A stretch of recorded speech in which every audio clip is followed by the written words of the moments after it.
are live. Yep. We are live on YouTube and on Twitch. If you want to see from Dachimotsu's perspective, you can head over to his channel to check it out, either on Twitch or on YouTube. Yep. So. Of course, I'm not going to be starting right away. Not for another minute.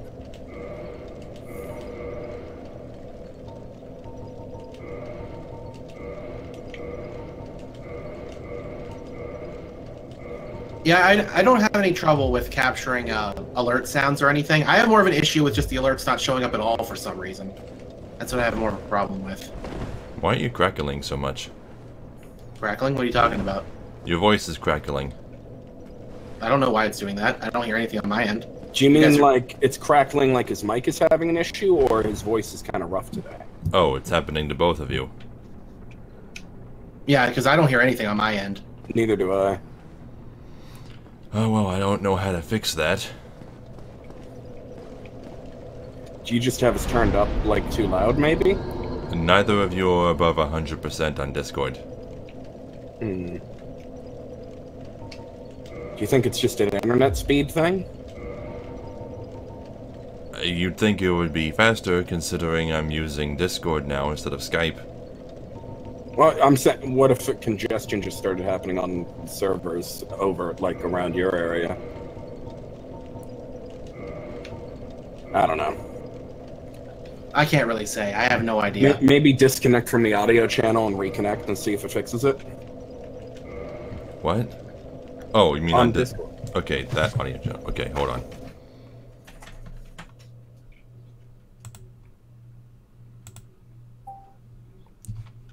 Okay. Can you hear us?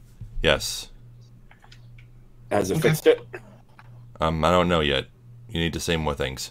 Well, we need to wait until it either starts crackling or it doesn't. I guess it'll take a little bit. Yeah, it's still kind of crackling. Yeah, I don't understand why that would be doing that.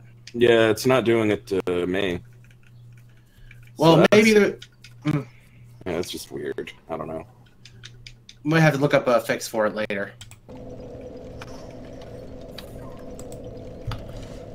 Well, anyway. Hold on. I have a comment to read. I wish to make it possible, though, because if you use virtual audio cable, you capture only the game audio and no other desktop audio. Okay. Yeah, I don't know much about it. I've never really used a virtual audio cable before. I just capture everything from the desktop, and my alerts play through the desktop, so I just pick it up that way. That's how it works. You can continue now. Well, anyway. Let's see. I have a long checklist of things that need to be done today. Yeah, we are going to go back and do the Tomb of Giants, but while I'm down here, I want to take care of a few things. First, I bought some pyromancies from Quaylana. Like, this is Fire Whip. That's actually a pretty cool pyromancy. I really should use this one more often, jeez. This isn't what I thought it would be. I've never used it. The fire whip, you mean? Yeah. It's not great. Let me get your channel open so I can see what you're showing. Well, this is Firestorm. This is a weird spell. It starts with 20 uses, but casting it once only uses 17 of them. And then with the last 3 uses, it's just going to be a weak Firestorm. Yep, that's it. That's it. It's a weird spell. Maybe you can get better use out of it with a ring that increases the number of castings that you can get. But can you get Perhaps. that for Pyromancy? I don't think with Pyromancy, no. No? Weird spell. Shit. Maybe if you can get a copy of it, then it would be more useful. Microsoft is having a lead up to their conference? Well, what are they talking about exactly? Give me a lowdown on that. I'm interested. Oh yeah. This is a spell that I wanted to read the description of real quick. Real quick, actually. Did you guys hear they confirmed the KH3 release date? Oh no, what's the release date? January 29th. Okay. Alright. Got Okay. it. Well, anyway, this spell is called Undead Rapport. I believe the T at the end is silent. I believe you're correct, yes. Yes. Advanced Pyromancy of Quaylana of Izalith. charm undead and gain temporary allies. I don't know if this works when you're an invader. I don't know if it just rouses the enemies. I'm not sure. I think it's more useful when you're the host. But it says the living are lured by flame, and this relationship is part and parcel to the art of pyromancy. Can be used by either gender. Okay. So apparently it was originally a thing during development that certain things would be gender specific, like in Demon Souls. But they got rid of that concept. So that's like the only remnant of it now, is basically that description? Pretty much. Yeah. Okay, well, hey, welcome back, Atomic Daddy. Thank you for coming back. And, let's see. I'm not really listening to the lead-up, because chat... Oh, it's nothing but geeky people. Got it. Alright. Continue, then. Peach. Okay, well, the next thing I was just going to do, because you see I have almost 500,000 souls on me, was go over to Quaylana and see if I can buy the rest of her stuff. That should be more than enough to pick up everything she has. I forgot how to play this game. I forgot the buttons. That's kind of embarrassing with how much we've played this. I also bought almost everything that Shiva has to sell. I still have to go and do that. I have to go buy Shiva's stuff. Okay, Quaylana. Ah, there you are. I was expecting you. Let us begin. Okay, first things first. Quaylana has a unique option in Modify Equipment, where you can take a Pyromancy Flame plus 15 and turn it into an Ascended Pyromancy Flame, which has the same name, unfortunately, but is a different item and is stronger than the plus 15. I'm not sure why this is even a thing. Why not just make its max level 20? It might have something to do with, like, that 15 is the max that the number can show, like it can't go up to 20, and they just had to do it that way to avoid it or something. That's Maybe they didn't. Yeah. Wait, what's this? What? Wait, since when does the Pyromancy Flame have intelligence scaling? Oh, it always has.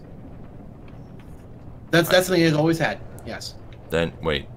Then why didn't you say anything when we were talking way earlier in the series that the Pyromancy Flame wasn't affected by stats? Because I don't think the scaling affects the Pyromancy's cast. It's just the damage of hitting with it. Right, exactly. The intelligence is not relative to, like, you know, scaling the actual attack. That's why I didn't mention that. What? Does that not make any sense? What are you guys talking about? You're saying it doesn't affect the attack, it just affects the damage? What's the difference? It doesn't affect magic attacks, it affects punching with it. Oh. Yes, that's what it's for. Oh, Yes. really? Yes. I believe... It only affects its punching attack. That's what we're trying to say. Yes. Okay. That's weird. Yeah. Yes, yeah. I know it's confusing and weird, yes. Sorry, that was unclear.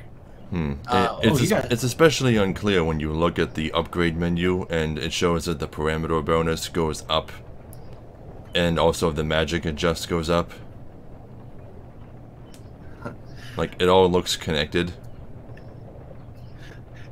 Give me 1 second. I want to respond to some more messages here.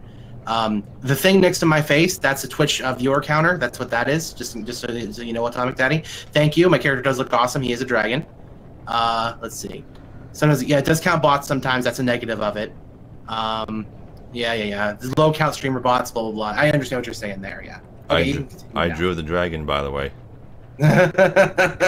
Well, I'm talking about my character because I got the full upgrade for, you know, what it is. So, yeah, it's fine. Continue. Oh, you're not talking about Iron Wing?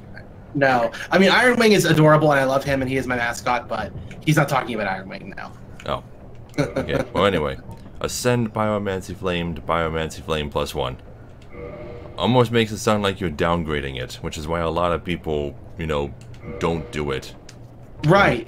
But if you notice, like, its fire attack goes up. Like, that's how you know that it's actually an increase. Okay, and then just a couple more times, and there we go. Ascended Pyromancy Flame plus 5. This is as strong as the Pyromancy Flame can get. It cannot get any stronger than this. Now all I have to do is buy her last Pyromancy, and we're done.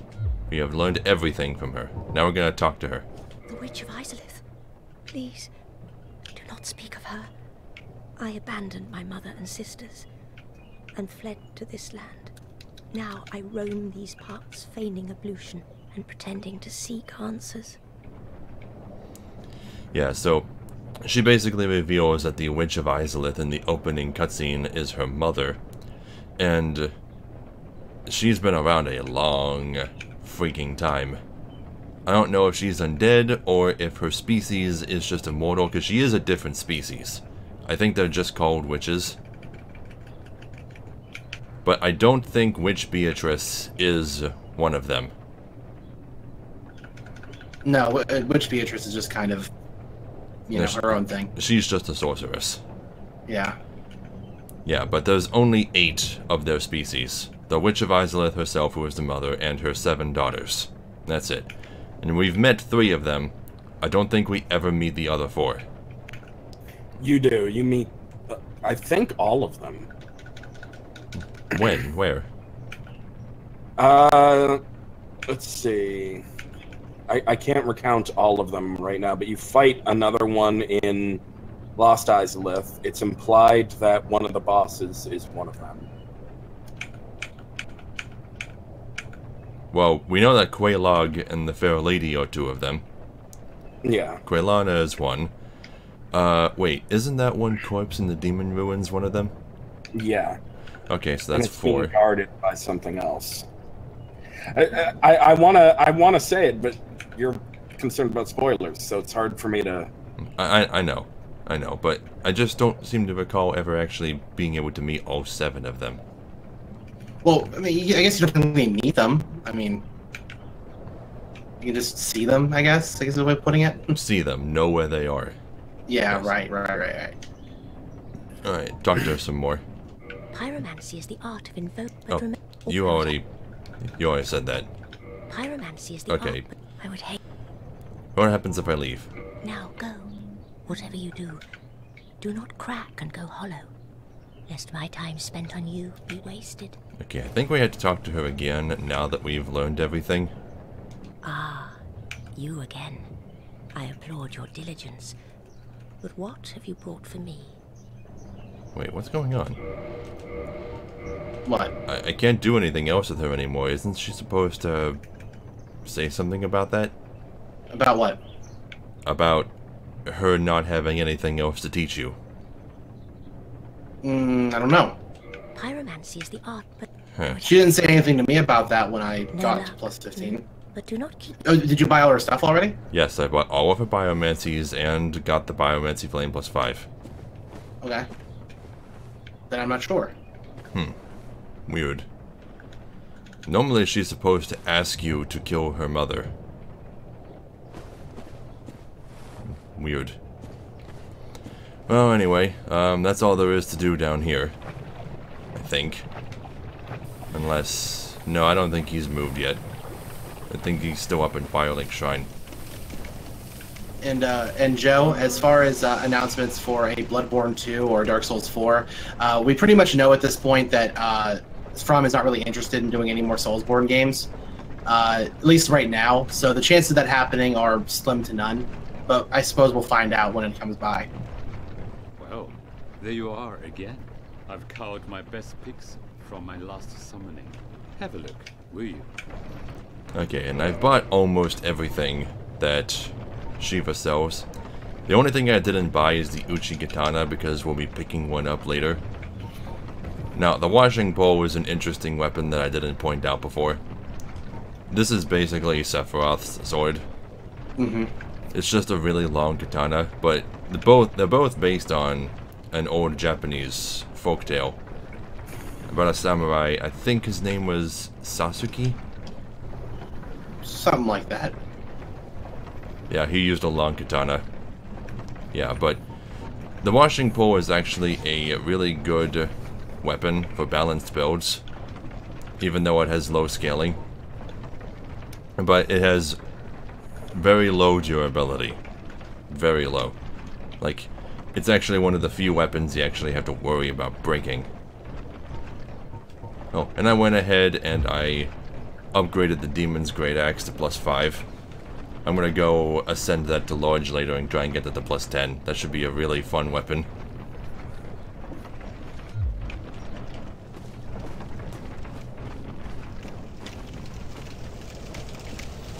Okay, so I guess now it's time for us to get back to the Tomb of Giants, huh? It's about time, for sure. Let me head down and get there. I'm gonna be in a minute. I am lost trying to do something for progression. Okay. How the fuck is the lever to do this? Up here? Now it's on. Yeah. You know what, Joe? You're probably right. If they aren't going to be doing any more Souls games, it is pretty high of a chance they'll probably continue Armored Core. Maybe. Because it's not like they're against doing that. Though there still is the question of what the hell Shadows Die Twice actually is, considering it looks so Bloodborne. Right. We don't know. Because again, we don't even know if that's the title. That's how little we know about it. Yeah. Hopefully it doesn't just end up getting canceled, you know? It won't. From is much better than that. I have faith in them. Okay. But I have been trying to get to Forest Hunter +3. Even though I know nothing happens when you do, I just want to be able to say I completed the Covenant. Yeah, but you just can't seem to make it. It takes a long time. A very long time. Oh my, what a brilliant ember you have there. I've only heard legends of such specimens. The embers used for the secret rites of divine blacksmiths. Perhaps you could lend it to me. I've long dreamed of forging divine weapons. Yeah, and if you give him the large Divine Ember, then you'll be able to upgrade the Divine Weapons past +5, or turn them into Occult Weapons, which are useful against 4 bosses and nothing else. Right. Well, no, they're also useful against enemies. Well, very few enemies though, right? I think it's actually a decent list. It's not like, most of the game or something. But let me check.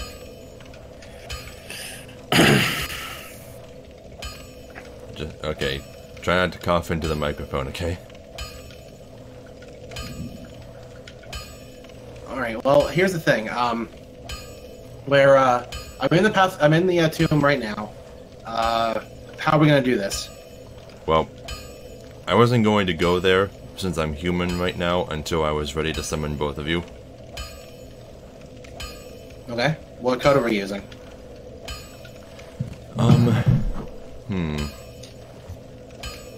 Okay, you're actually right. It is fairly limited. Okay. Yeah. Black Knights, Royal Sentinels, Sentinel, and Silver Knights. Then 1 Invader Summon and 3 bosses. Invader Summon? Well, he's both, technically. Both. Okay.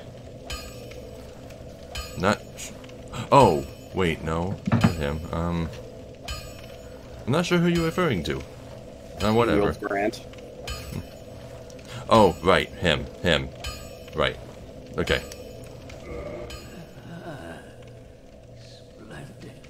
Splendid. Thank you. Andre the Restorer never disappoints. I assure you. Password, though? Why don't you guys decide? I've decided most of them so far. Okay, Kaze, your turn then. Why is the only thing that popped into my mind the gaze? The gaze.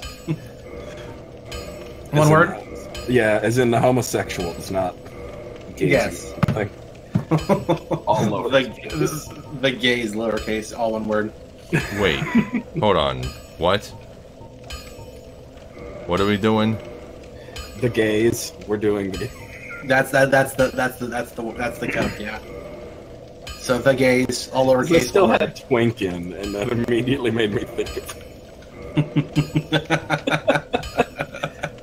the gays.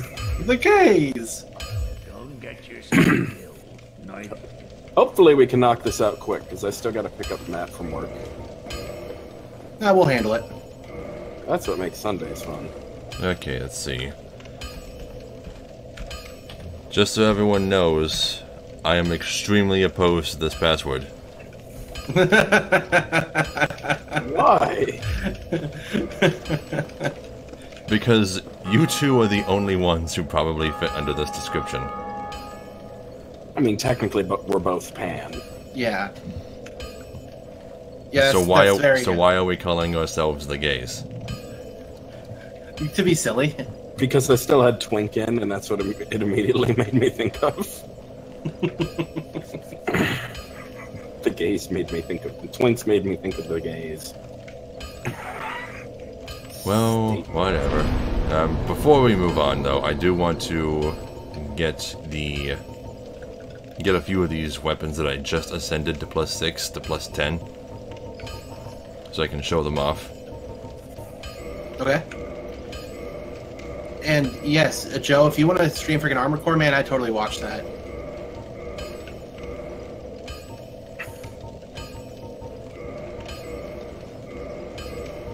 What stuff are you getting to +10? Demon's Great Axe, the Great Club, and the Pike. We're meeting at the lower bonfire, right? Yeah, let me log out and then get there.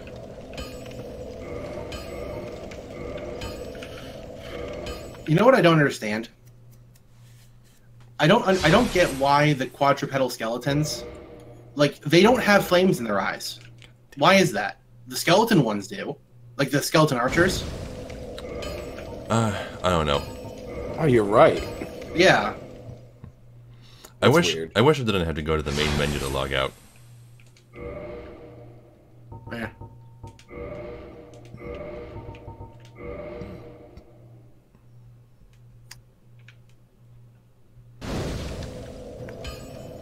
Okay. Wait a minute.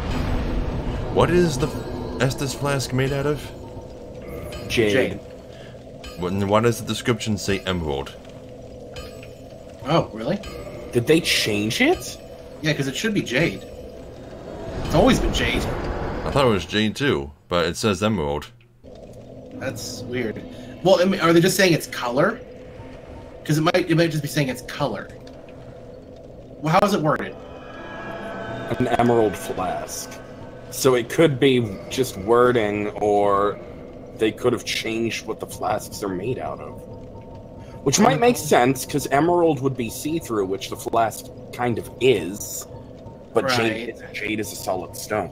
Well, I guess so. I guess since you can see the Estus in the flask now, maybe they had to do that to make it make sense. Maybe.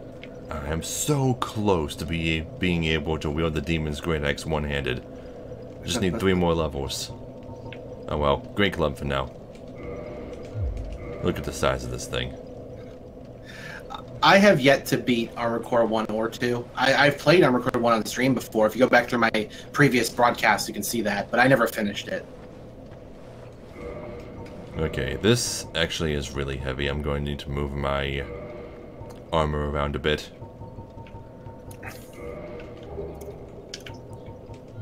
How did you get down to the second bonfire? I've forgotten how to get down to it. You go down. You go around. Which one are you guys going to say it?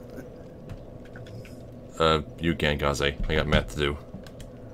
You go down past the quadrupedal skeletons, where where the Black Knight spawns, Yeah. and just go a little bit past that, and like one level below the Black Knight's hallway, and head to the left. I just got there. Also, I have some bad news. What's that? There's apparently no official works that lists the flask being made of jade. Oh, then how do we figure that out then? I don't know, because Dark Souls 2 says it's green glass. Wow. Okay. It's I don't know. That's stupid. Man, we're just having are we just having a fucking Mandela what do they call effect. that? Yeah, we're just having a Mandela moment. Oh god. Okay. We came from the Jade universe. Yeah, but this is why I was saying the Hollow Soldier set's really good. Just wearing the armor and waistcloth, along with the wolf ring, I have 59 poise. And I'm able to wield something as heavy as the Great Club, which is 12 pounds in its own. That's pretty good. Okay. I agree. Armored Core was way ahead of its time, though. Although the controls for Armored Core 1 are really hard to understand, because they don't really work quite the way I want them to. But I get where you're coming from. Smash. Smash. Oh, I thought you always said that like the Great Hammer was a little too slow for you to use. It's okay if the enemy is slow too. Like if they have a wide opening. So the way to handle those big quadrupedal skeletons is to first get out of the way of their stupid little tantrum attack, which is the worst attack in the entire game.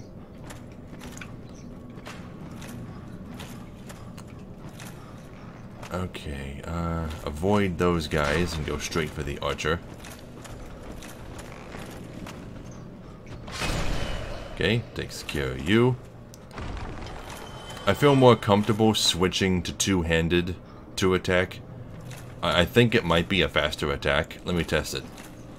The fastest attack the Great Hammer has is the dashing two-handed strike, I think. Dashing. Although I might be wrong. Dashing two-handed strike. Yeah. Well, That's the one I always use to like hit enemies quicker. wait, dashing R1 strike? Yeah. Yeah. Do you do like a side swipe? No, I do an overhead swing. Okay, try it with one hand then. One hand. Yeah. It's more like a diagonal swipe. But it is faster than a lot of the other attacks, though. Even the dashing two-handed was a lot faster. Yeah. Okay, now let's see if I can get your attention. Okay. Bam! I missed. Oh, but I broke your poise, and now you're dead. Yeah, that's the nice thing about Great Hammers, is that they have the highest poise damage in the game, so you're guaranteed to stagger most enemies just by hitting them once. Okay. I've learned a couple things about Estus flasks. I still have no idea where we all got the idea that they were made of jade in our head. Maybe from Vati or something, who knows? But I know where the word Estus comes from. Okay. If you add an A to the beginning to make it like Astus, that's the Latin word for heat. Okay. Okay. And considering you fill them up at bonfires, that kind of makes sense. But there's an interesting bit of lore to that, because it turns out they definitely are hot, even when you're like you've had them and you're just exploring for a while. It is hot because the Ashen Estus flask from 3 specifically says it turns the heat of Estus cold. Okay. So that's kind of interesting. So it's like it really is just like a bottle of soup. Okay. That never gets old. Well, I have reached the second Tomb of Giants bonfire. So have I. Yeah, so I've been as here. soon as you guys put your signs down, I'll log in. Sign is down. Would you feel better if we changed the password to something? What? I don't know, like bonfire. Sure, why not? Okay. B-O-N-fire. Bonfire. Bonfire. My sign is down. I need to reset my sign. It took me the longest time to figure out what this one icon underneath the status bar was. Yeah, it's password on. I had no idea, because I looked everywhere and it wasn't on any list of Dark Souls 1 status icons. I had to look at the list of Dark Souls 3 status icons. Yep. Because it's new. Which one is it? The one on the left? It's the egg-shaped one. Yeah, okay. Okay, you said your sign was down? Yep, right next to the bonfire. Yep, there they There's are. the password bonfire. Okay, let's see how long it takes for me to get invaded now. No, I should equip some of those resins. Yeah, because me and the guys did a bunch of twinking last night. You'll see I have 67 souls of a hero. If they switch to right stick aiming in a AC2, that's definitely a great change. I'll look forward to playing that when I get to it. I'm level 124. I am level 131. You out-leveled me? Holy shit. Weren't you in the 80s? I was. My god. Then I did Cat Covenant stuff. Oh my god. I'm 111 right now. So, no wonder I'm not D-leveled. You're higher than me now. Give me a second, I gotta cast light. Yeah, cast light. Okay, so I think we can just go down this way and ignore the quadrupeds. There's an item over here in the corner. I noticed, but it's not attacking us. Just keep moving. Oh, that must be something I'm full on. Probably a colored chunk. Ow. Oh, there's a lot of them. It's okay. Bam. Bam. Oh, no, not that, not... Well, that sucked. Yeah, that's the attack I was telling you about. It's just too powerful and too fast. Well, it's like the multi-swipe the hollows have.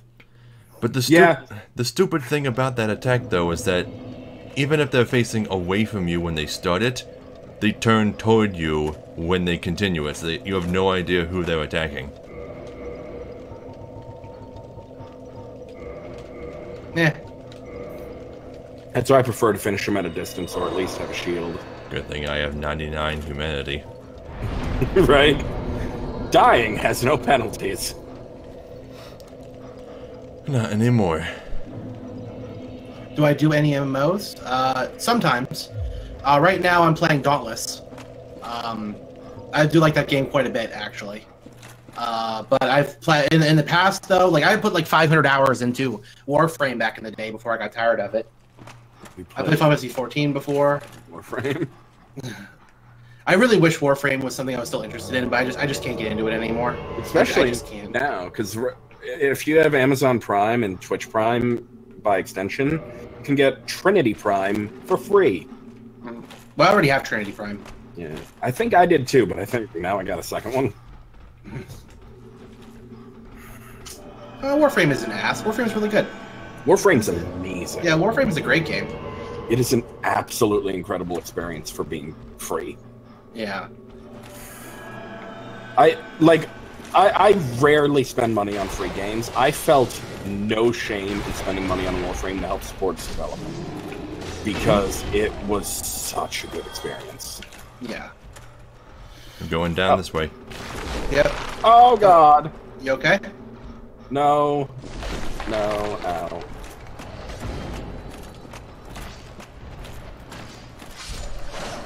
Somehow I actually blocked that with the lantern. Not sure how that happened. Wait, what? Does holding the skull lantern up count as guarding? I guess so, because I literally blocked his attack. I definitely meant to cast light at the quadruped. Really? Yeah, really. That's what happens with these guys. We'll come back for you in a second. Believe it or not, that's the first time a quadruped has killed me in this playthrough. I hate those motherfuckers. Smash. Do the enemies in this game even have like official names? Yeah, they do. Just I forget Yeah. what most of them are. Oh, we're going after that one too? Okay. It's dead. Don't worry. Alright, let's go back for Kaze. It's unfortunate that that's the last bonfire before the boss. We got such a long way to go. I don't know what you mean about the content being non-existent. I mean, there's plenty of content in Warframe. Lots of story stuff to do. Lots of things to interact with. A massive amount of levels and different mission types. You have raids. Yeah, there's lots. And with the inclusion of the planes, man, there's like a lot more now. I mean, customizing your own custom weapons and shit. Like, there's a lot, actually. Your sign down, Kaze? Yeah. Played the beta, actually. It was fun even back then. Well, the beta was way different than it is now. I'll tell you that much. The beta, I actually kind of hated. Because there wasn't much to do in Warframe originally, but now... Fuck. Yeah, there's a lot. So much. Could you even prestige weapons back in that time? I don't think you could. I don't know. Warframe is a powerhouse of an MMO. Yeah. Okay, let's see. I would argue it is possibly the best free MMO that still exists. Wait, there's nothing even over here. Why are there 3 quadrupedal skeletons guarding nothing? Unless you're supposed to drop someplace. There's no signs down. Oh, there's something. There's something you can drop down to. The problem that you have with it is the content. The problem you have with it is that the content that does exist is stale and shit. Well, that's pretty direct. Well, I mean, that's fine. I mean, if it's not your thing, that's fine. I don't really mind. I was just saying that I don't think that way at all with it. I think it's actually quite fair, actually. Hi, guys. I'm up here. Where are you? Yeah, where'd you go? Are you up higher? Are you someplace you're not supposed to be? I'm just looking around at ledges and stuff, seeing what all you can go to. Gorgeous view. Yeah, pretty much. But you see that big tree? Yeah, and that lake? Yeah, that's an area that we're going to be visiting later. And look up. Just... These are the primordial trees, and the world is built on them. Yes, yeah, it's pretty crazy. We are underneath the world. It is highly possible that the world of Dark Souls is not round. It's just like a weird dimensional plane kind of thing. But that area that we're looking at is the area from the opening cinematic. I guess you can call it the gray plane or something? I don't know. Yeah, but now we're gonna get a visit from an old friend who is no longer very friendly. PSO2 is okay, but trying to get it in any sort of English patch is fucking painful. Yeah, it is. I think you have to go down to the end of that.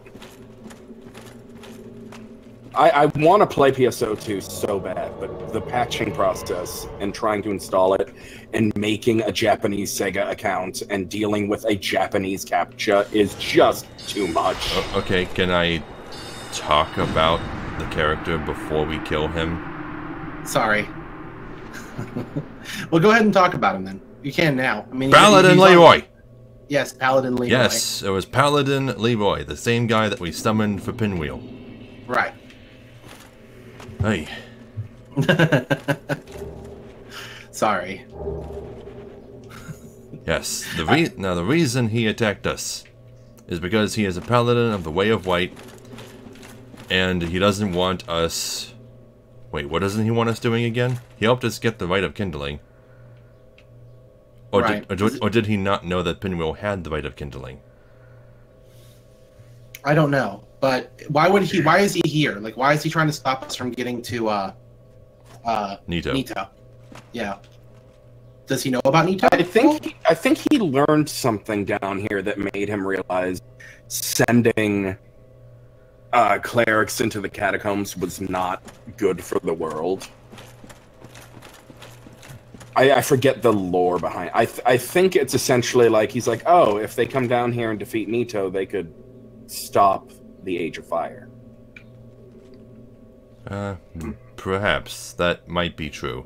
Maybe. No, but normally, though, if you don't have two spellcasters, Nito can be a bit... I mean, not Nito, but Leroy can be a bit of a pain. He's got this thing called the Grant, right? And Which it's, like, has super powerful. It has the highest attack rating in the game, although half of the damage is magical. Right. So it's not too effective against magic-resistant enemies. Oh, crap, I fell off. Who else but Tyler? Do you want me to continue on the stab towers, or what? Not just yet. Okay. Because there's one enemy down the road that I really want to show off. I'll get down there and you can resummon me then. Oh no, we can just come back for you. All the enemies are dead for us. No, it's alright. I'll get down to you guys. It'll be a little bit It's already faster. on its way up, Tyler. Jesus, I'm already down to where you were almost. How? It's okay. How did you get through all the enemies? You just run past them! But- It's not hard to do. You just run past them. Now, aren't they all following you, though? They give up after a little while. They don't go down. Yeah, 'cause there is that ladder you have to go down, so they Right. need to follow. Right. They followed me further than that before. Most problems in this game can be solved just by running past things. But okay, it's down by the bonfire then, if you want to run all the way back. I already went back to the area where Leroy spawned. Okay, fine, then I'll go down there then. Well, you say one thing and then you go back on it. Because His you one were thing at was originally to come to the bonfire. That's what he said. But Yes. you ran past it, Tyler. I originally Yeah. wanted to go to the bonfire, but you ran past... You were already down to where I was. So I went to where I was, and then you went back. Well, yeah, because I thought that's what you were gonna keep going. Not didn't if you expect you to- told me you were already there. Well, I mean, I would rather be the one to go through the more of the effort than you. That's what I'm saying. I prefer to do that. I prefer to be the one to do more of the effort. You understand? No. No? Really? Not I've really. always done that. I've always done that. But the problem is, in your quest to do that, you end up making us do twice the effort too. This always happens. Stop It trying to does. be so nice. It's not working. Okay, now, on this path, there's going to be a bunch of those bone totems and a skeleton archer at the end of the path, who is a dick. Can we make it a meme that like every time I do something stupid, we just say valedictorian or something? Yeah, good point. Valedictorian of a business college. Yeah, Yeah. there's the archer shooting through the bone totem that's in your way. Stupid fucking archer. Okay, now I want one of you guys to kill the bone totem, but not the archer. Well, because that's an interesting thing about the bone totem. He does that. Oh, okay. Well, I'm gonna approach the skeleton archer, and something's going to happen. You'll see right behind the ledge there is a skeleton who likes to use the kick animation as soon as you come into view. He's a nice little prank by Miyazaki-sama. Do you want me to take out that skeleton? Go ahead, take out the archer. And then I'll take out this asshole. Oh, there's the bone totem. Oh god. Whoops. Oh god. I thought I had my spear out. I didn't. He's dead. He's dead. Don't hit the wall, come on. How am I not one-shotting these skeletons with enough strength to one-hand the Great Club plus 10? What's your attack rating? My attack rating with this thing is 495. You should definitely be one-shotting them. I have no idea what's going on. Okay. All right, got some chat to catch up on. Hold on. Let's see. Okay, I guess we're I've been holding on. looking Back up. Yeah, just 1 second. Looking at 14, it looks so boring. Really, you think Final Fantasy 14 looks boring? That's a great. must think every MMO is shit ever. Right, because 14 is great too. I literally have over 110 days of gameplay in 14. Yeah, it's fantastic. 110 days of solid gameplay. But he says though he likes most other games. He said 14 specifically looks kind of boring to him. So whatever. Again, it preference. looks boring. Yeah, so he it looks hasn't boring played yet. it. No, he hasn't played it yet. Hey, word of advice. Every game looks more boring to play than it is. Every game. Not every game. There are some pretty boring games, but the point is, then he says it's a boner. I don't know why he said that. Is that in reference to the bone totems? Is that what you're talking about? Probably. Okay. You can continue now. Okay. All right. This room is a very special room. It's full of pinwheel clones who respawn, and they have the ability to drop other masks. And at the bottom of this area is a very unique, infinitely spawning enemy that never stops spawning as long as you're down there. But they drop humanity pretty frequently, so they're great to farm on. But first, we gotta deal with these assholes. Yep.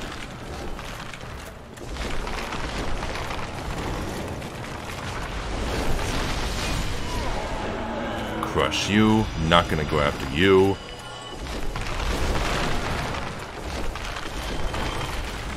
Crush you. Many pinwheel Samus. Oh, there's one. Wait, where'd it go? Yeah, see, the skeleton babies are glitching. Like, they'll come into existence and then disappear. It's weird. Ah, I fell. What Shit. the fuck? Like, do you see that? Like, they run around, they just disappear and reappear. I have no idea why. Yeah, but these babies, really bad. In fact, I think they cause toxic. They do. They do! Oh shit! Kill the babies. But here's the thing, the babies spawn infinitely for as long as you're in the water, so if you want them to go away, you have to get out of the water. Again, it's just another big reference to Demon Souls. What is, Wait, it is? Well, yeah, it's like the babies Oh yeah, that appear the in... plague yeah. babies. Yeah, they're like the plague babies. Yeah. what does it say about Lordran that their tombs have infinitely spawning dead infants? Oh, hey, I think one of them dropped to humanity. Yeah, but you can see how weak they are. They just very slowly move, but in large numbers, they can fuck you. Oh, that's interesting. Yeah. Just like the plague babies, after a while their drops just vanish. I guess they are a reference to them. Mm-hmm. Yep, I fell. I don't know what that is. It's probably a colored Titanite piece. Oh, hey, there's still a mini pinwheel. White Titanite chunk.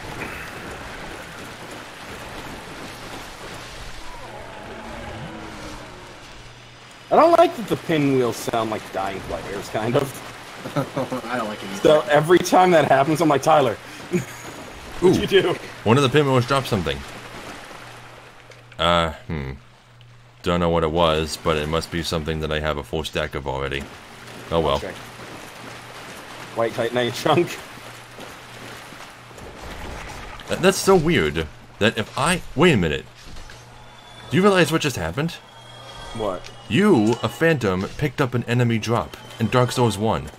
Yes, because what happens is if you pick something up and it's a full stack, the game acts like you dropped it. Yeah, because it tries to add it to your inventory, checks to see if it's full already, and then drops it. So it's more like I picked it up and then dropped it for you, but I never really added it to my inventory. Oh, white slab.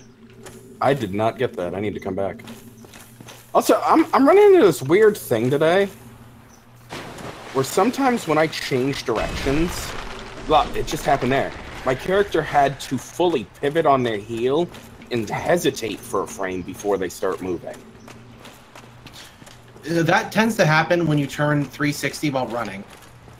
Well, While I'm walking, just- Yeah, it acts like I'm running, but I'm Yeah. not. Hey guys, what? I got a soul of a hero. Nice. Yeah, do you see the skeleton baby that's freaking the fuck out? I don't see did. that on my It's end. gone now. Yeah. Hold on a second. Don't go in yet. I got some more chat to catch up on.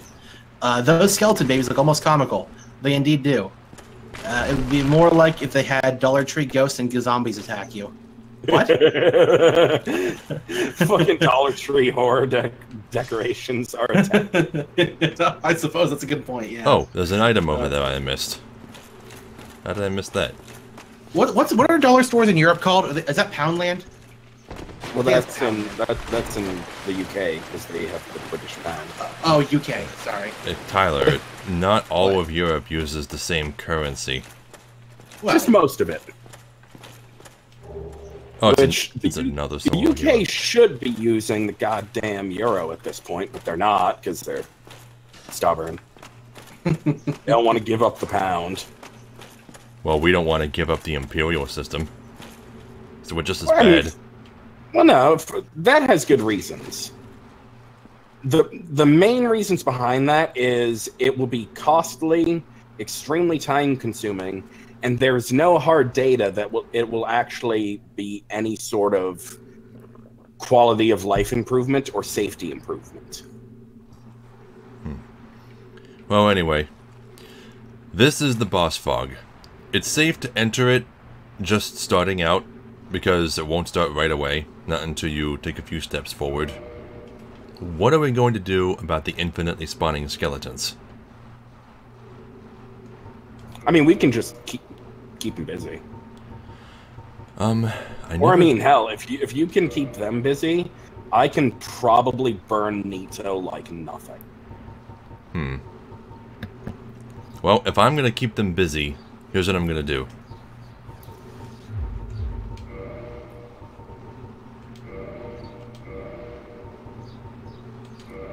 Yeah, we can take out Nito just with our spells, totally. Okay, I'm still under 50% of my equip rate, so I can roll with this. And I now have 115 poise. There you go. And now I'm just going to need a shield with better stability. That isn't Havel's shield. I guess the Eagle shield's my best option. Okay. I think now I'm over 50%. Let me replace the leggings or something else. I think Joe is right, though. They do use the metric system in a lot of manufacturing in the U.S., don't they? Yeah, individually. Yeah. Because a lot of the machines that companies buy are European made, so they're in metric. Right, right. Okay, Sorry. But for things like manufacturing and easy conversions, yeah, metric's great. But like the one thing I will never use is Celsius because it's so fucking useless. One, it isn't even a scientifically accurate thing. It's just based on water. Scientists use Kelvin, so it has no use there. Two, it has significantly less usable temperatures for everyday life. Most people can feel a 1 or 2 degree Fahrenheit difference. 1 or 2 degrees Celsius is like 3 or 4 degrees. It's like a 4 degree difference in Fahrenheit. And you can feel all 4 of those degrees in Fahrenheit most of the time. That's crazy. I didn't even know that. Yeah, it's like functionally livable temperatures in Celsius range from 0 to 4. Okay, seriously? What? Tyler, I was trying to get my camera to look at you from the front side and you kept turning around. Oh, sorry. Sorry. What are you looking at me for? I'm trying to figure out what coat you have on. Is that from the DLC? No. No, is that Beatrice's coat? Yeah, that's Beatrice's coat. That's Beatrice's? Oh, it doesn't. Yeah. Huh. Okay, continue. I use it because it looks so cool. Yeah, I was going to say the functional temperatures in Celsius are 0 to 4. The functional temperatures in Fahrenheit are 32 to 110. That's so crazy. That's a whole lot more precision. And the last thing I want to say is, the last thing Joe said, he said, yeah, Celsius is pretty shit. And I just wanted to say, it seems a lot of things to you, Joe, are shit. I think you need to go. I think you need to go hang out with Stan Marsh. Okay, ready to take out the giant Skelebro? Yeah, here we go. I should be fine. Oh, and we're getting invaded. Too That's bad. funny. Too bad. Too bad. The timing was for a minute while I ranted about Celsius. You could have been faster, asshole. How the fuck is there a message there? I don't know. Glitchy. No, they probably didn't out of bounds. Because if you fall out of bounds in certain areas, you can actually walk on whatever level you were on before. So they probably fell out of bounds down by Leroy and walked all the way here. What the hell? Yeah. I see where that is. On Yeah. my screen, the only message is actually down on the floor. Which actually, look down at the boss arena floor. Do you see it? No, you don't. No, I so don't. what that probably means is it's down there, but for you, it's displaying upwards for some reason. Huh. Well, nobody can read that unless they cheat. But I don't know how to do that. Well, anyway, I got some pyromancies for these boys. So yeah, we're gonna handle Mr. Necroface. Yep. Well, don't kill him too fast. I at least want to show off some of his attacks, like what he looks like.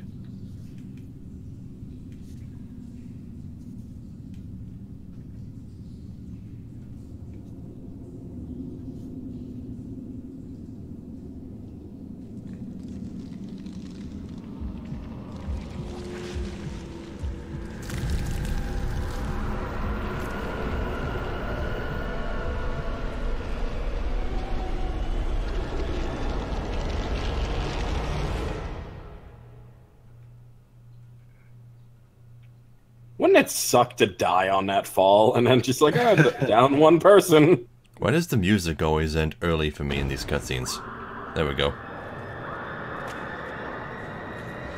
Skeletons. Okay, so I'm going around this side. Yeah, you can't do nothing to me. Fuck you.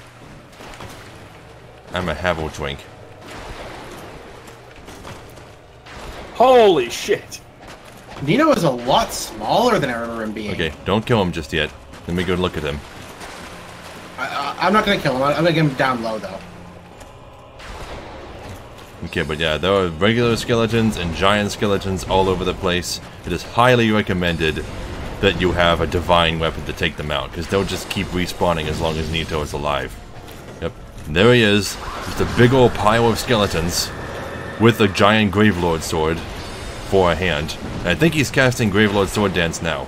No? Oh, never mind. He will. Okay, should we kill him? Well, as long as you know he can cast Gravelord Sword Dance, you know what it looks like. Go ahead and Yeah, go. right. Okay, kill him. Boom. Spells make it so easy. It doesn't show you the number values of my damage, right? No, it doesn't. No. My Crystal Soul Spears were hitting him for 1037. Wow. But that's it. We just beat Gravelord Nito, the first person to ever die in all of history. He's basically like one of the 4 super gods of the world. Now, I haven't taken out my Nito yet, so if you guys want to help me do that, we can. Yeah. It's up to you. Really makes him seem too easy, huh? He is. Yeah, he's not really that easy. He really isn't. No, me and Tyler just hit like a goddamn Mack truck. Yeah. Okay. No, He's wait. throwing lightning, and I've got Crystal Soul Spears of doom. Yeah, but here's a few things about this place, though. Now that Nito has been defeated, you cannot join or participate in the Gravelord Servants Covenant until New Game Plus. It's so weird that a Covenant leader is a mandatory boss. That is a little bit on the side. Yeah, but before I come up and help you guys, I need to reload this area because Leroy's set hasn't appeared.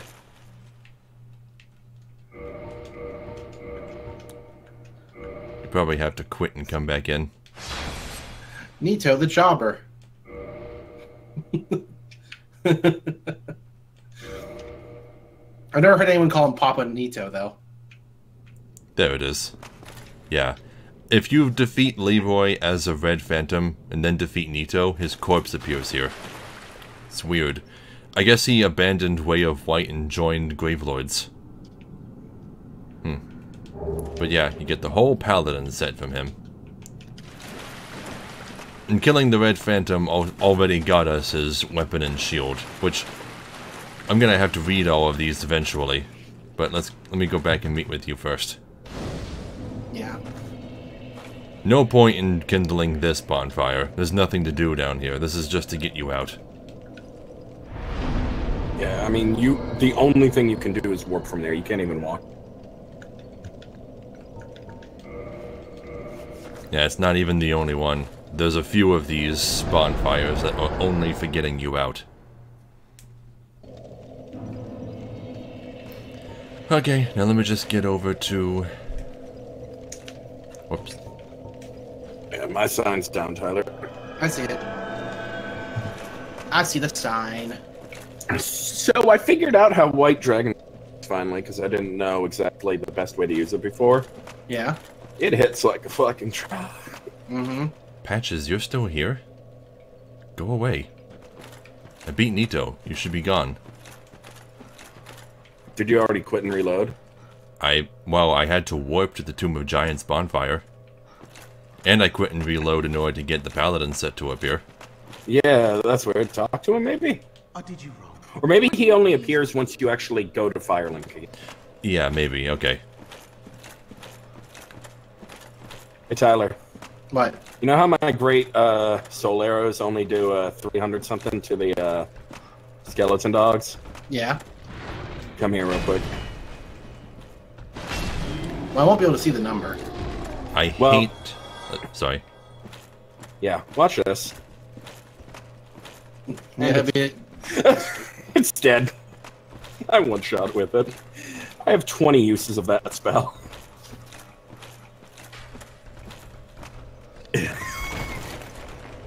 Alright, Peach.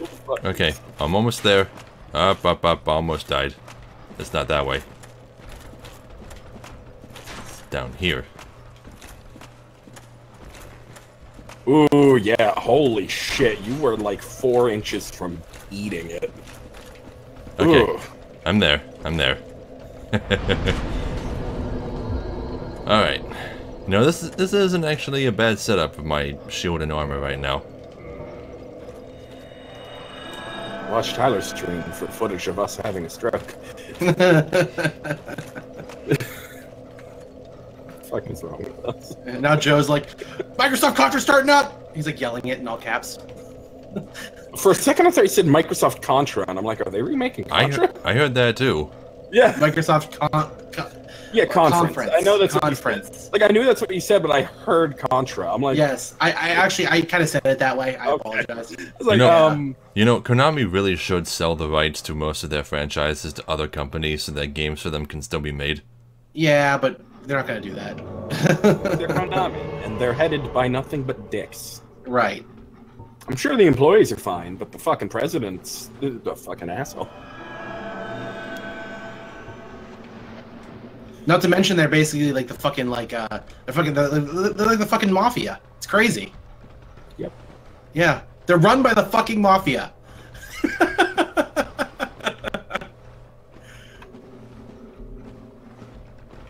Wait a minute. What is this? Was what? This. Oh, it's a little bit of a bone pillar coming through the bottom.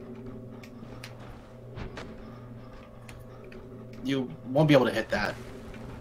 Yeah, I probably could if I angled it right.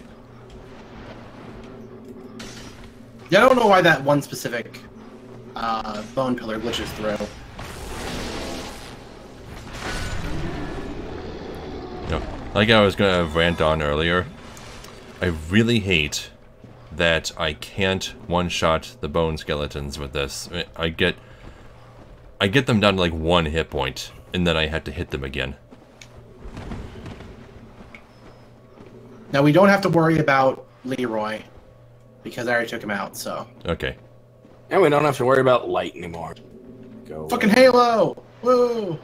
What? They You like announced Halo? a Halo? Someone. Well, he's saying something about Halo.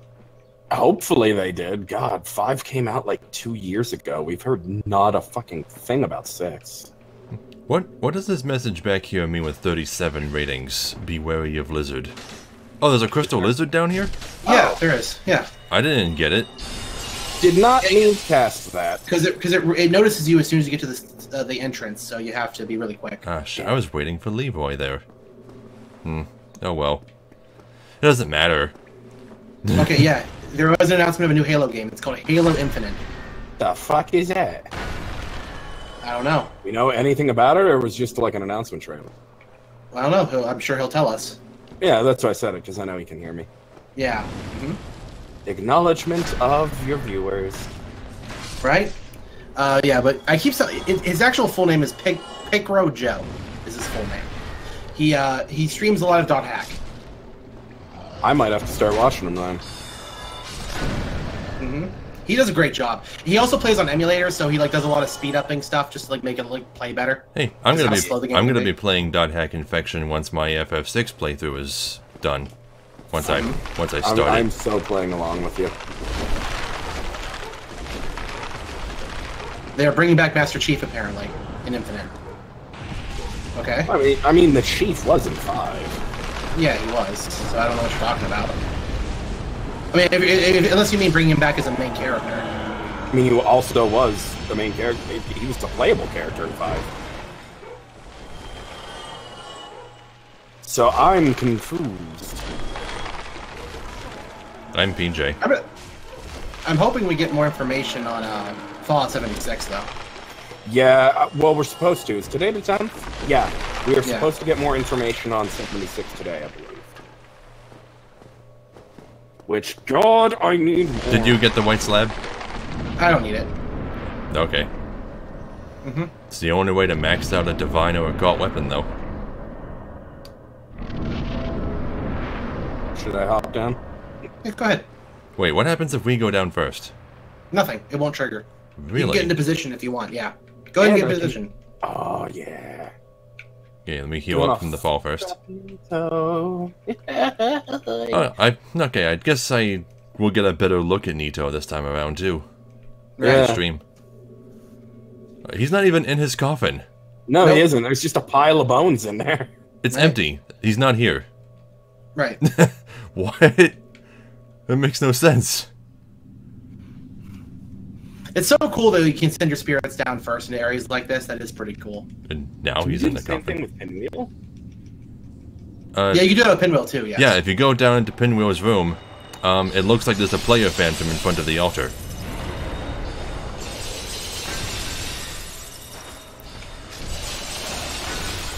Well, I don't do quite as much damage as you do with your spells.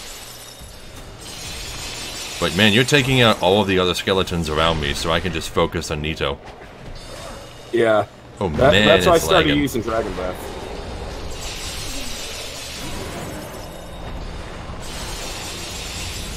That's right, swing your pretty sword.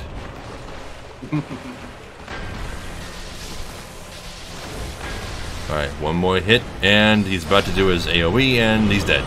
Yep. Nito's dead. We... Oh, did he bug out a bit? No, he's dead. Okay.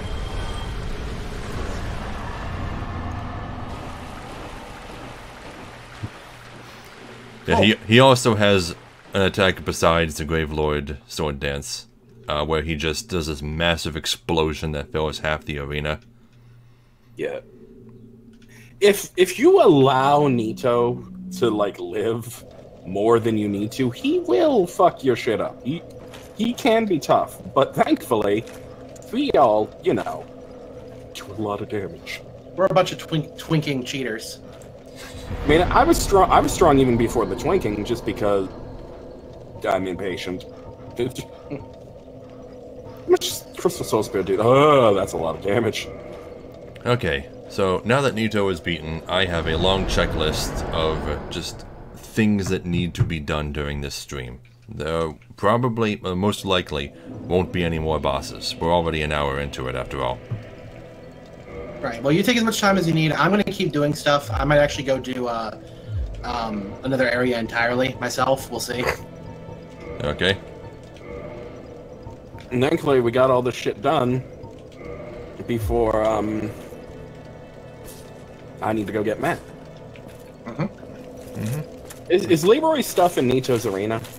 Yes. Yeah, you have to reload the area to get it. No, you don't. I did. I didn't, because it's right there. So. Weird. Well, you've reloaded the area since you've killed. Oh, that's a good idea. Yeah, sorry. That's probably the trick. You're right. You're right. Okay, after I talk to Rhea and get all of her stuff purchased, what happens next? What do I do next after that? Archives. Archives? Okay. Has she not left yet? I have to go see if she left. Okay. And also, what about with Laurentius? What do I do with Laurentius? After you've... Well, hold on. If you- Let me go do Laurentius right now. Okay. And then I can explain it to you. Well, I'm gonna do it vaguely.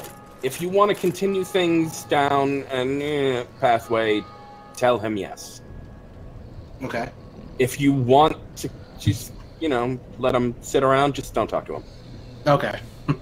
Okay, well, anyway, I had already bought all of Laurentius's stuff from before, but now that I have... the way this works is, if you buy any pyromancies or get any upgrades from anyone down in Blighttown or Quelaag's domain, then when you talk to him, he'll say this.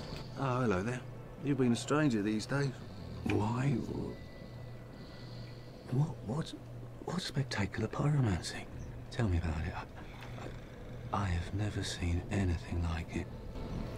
If you tell him yes, he will leave forever, whether or not you have bought all of his stuff. So if you still need him, say no. And this is what happens when you say no. I see. I suppose I was mistaken. In any case, I definitely trust you. Apologies, my friend. Forget that I said anything. He's not too sore about you not telling him. I mean, he figures that if you're not telling him, you must have a really good reason, because he just trusts you that implicitly. He won't bring it up again unless you go to the talk option. Then he'll repeat himself. Pyromancy has a, well... Oh, maybe not. A pyromancer's flame is... How do I get him to say it again? Maybe I do have to talk to him again. Be safe, friend. Don't you dare... Okay, let's try that again. Oh, hello there. I'm pleased to see You might have to reload the area. Hang on, maybe. Flame, is it? Okay. Yeah, let me reload. Be safe, don't you dare... Because I know it's not possible to permanently save him just by saying no.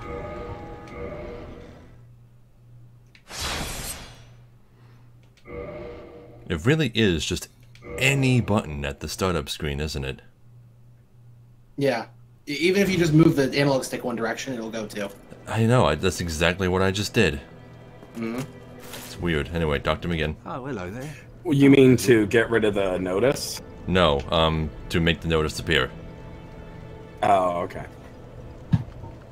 My teacher, whom... Yeah, getting rid of it, you have to hit the specific button. Had a funny Which way is of- really annoying on keyboard, because it's E it wants you to hit. Pyromancy is the Okay, hold on. ultimate fantasy. We are born into dark and warmed by fire, but this fire we cannot touch. Those whose fascination with fire persists learn to hold it in their own hand. He rather had a way with words, the old withering frog. Yeah, he has a lot of new things to say all of a sudden, but he's still not asking me about the pyromancy again. In this land, pyromancers earn a certain respect. The Witch of Izalith, one of the legendary lords, is the godmother of I don't know. pyromancy. So the day I became undead, I was ecstatic. I felt as if I'd been chosen to attune myself to the ancient arts. Of course, it wasn't all that romantic in the end. What are you talking about, Joe? Because Joe just said in the chat, he just said, Sekiro, shadows die. What? Is that Shadows Die Twice? I don't know. What are you talking about?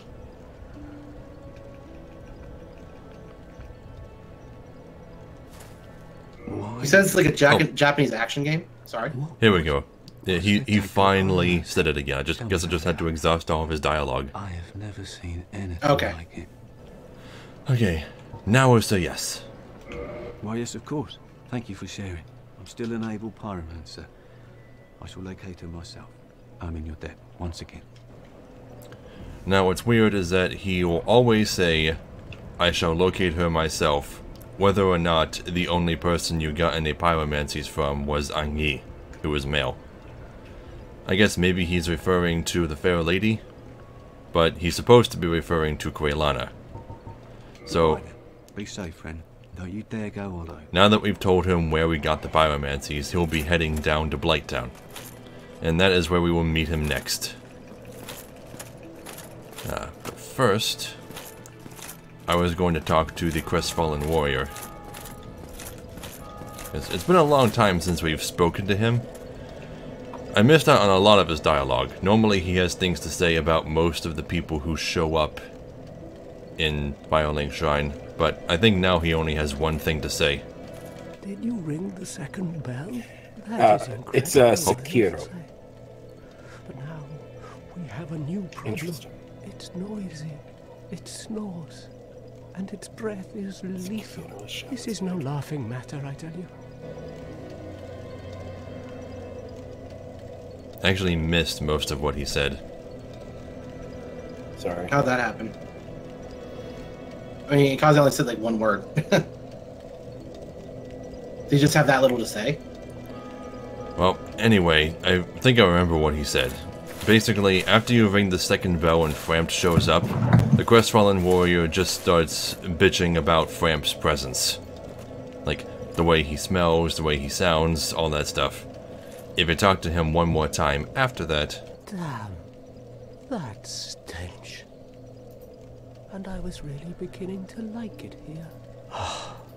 Maybe it's time I do something about it. Now, I'm not totally certain what he means when he says that maybe it's time he does something about it. It almost makes it sound like he's planning on killing Frampt. But he... well, actually, no. Maybe he did attempt to kill Frampt. Or maybe he does, that is. Because... maybe Frampt tosses him. Yeah, like maybe he loses his fight against Frampt. Yeah, let me quit and reload.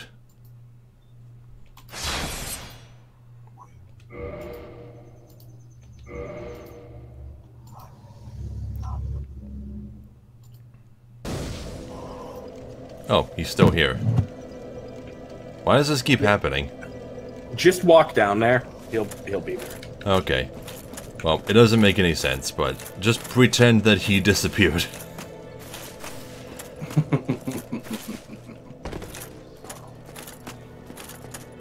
Okay.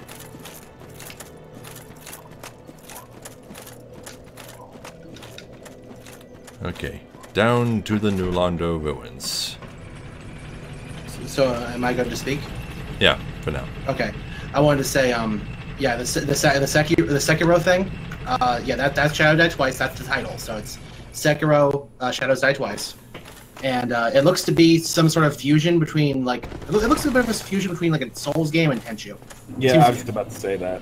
Yeah. So I'm watching the gameplay trailer, and you got the kind of enemies you get in a Souls game, but it's all a Japanese theme.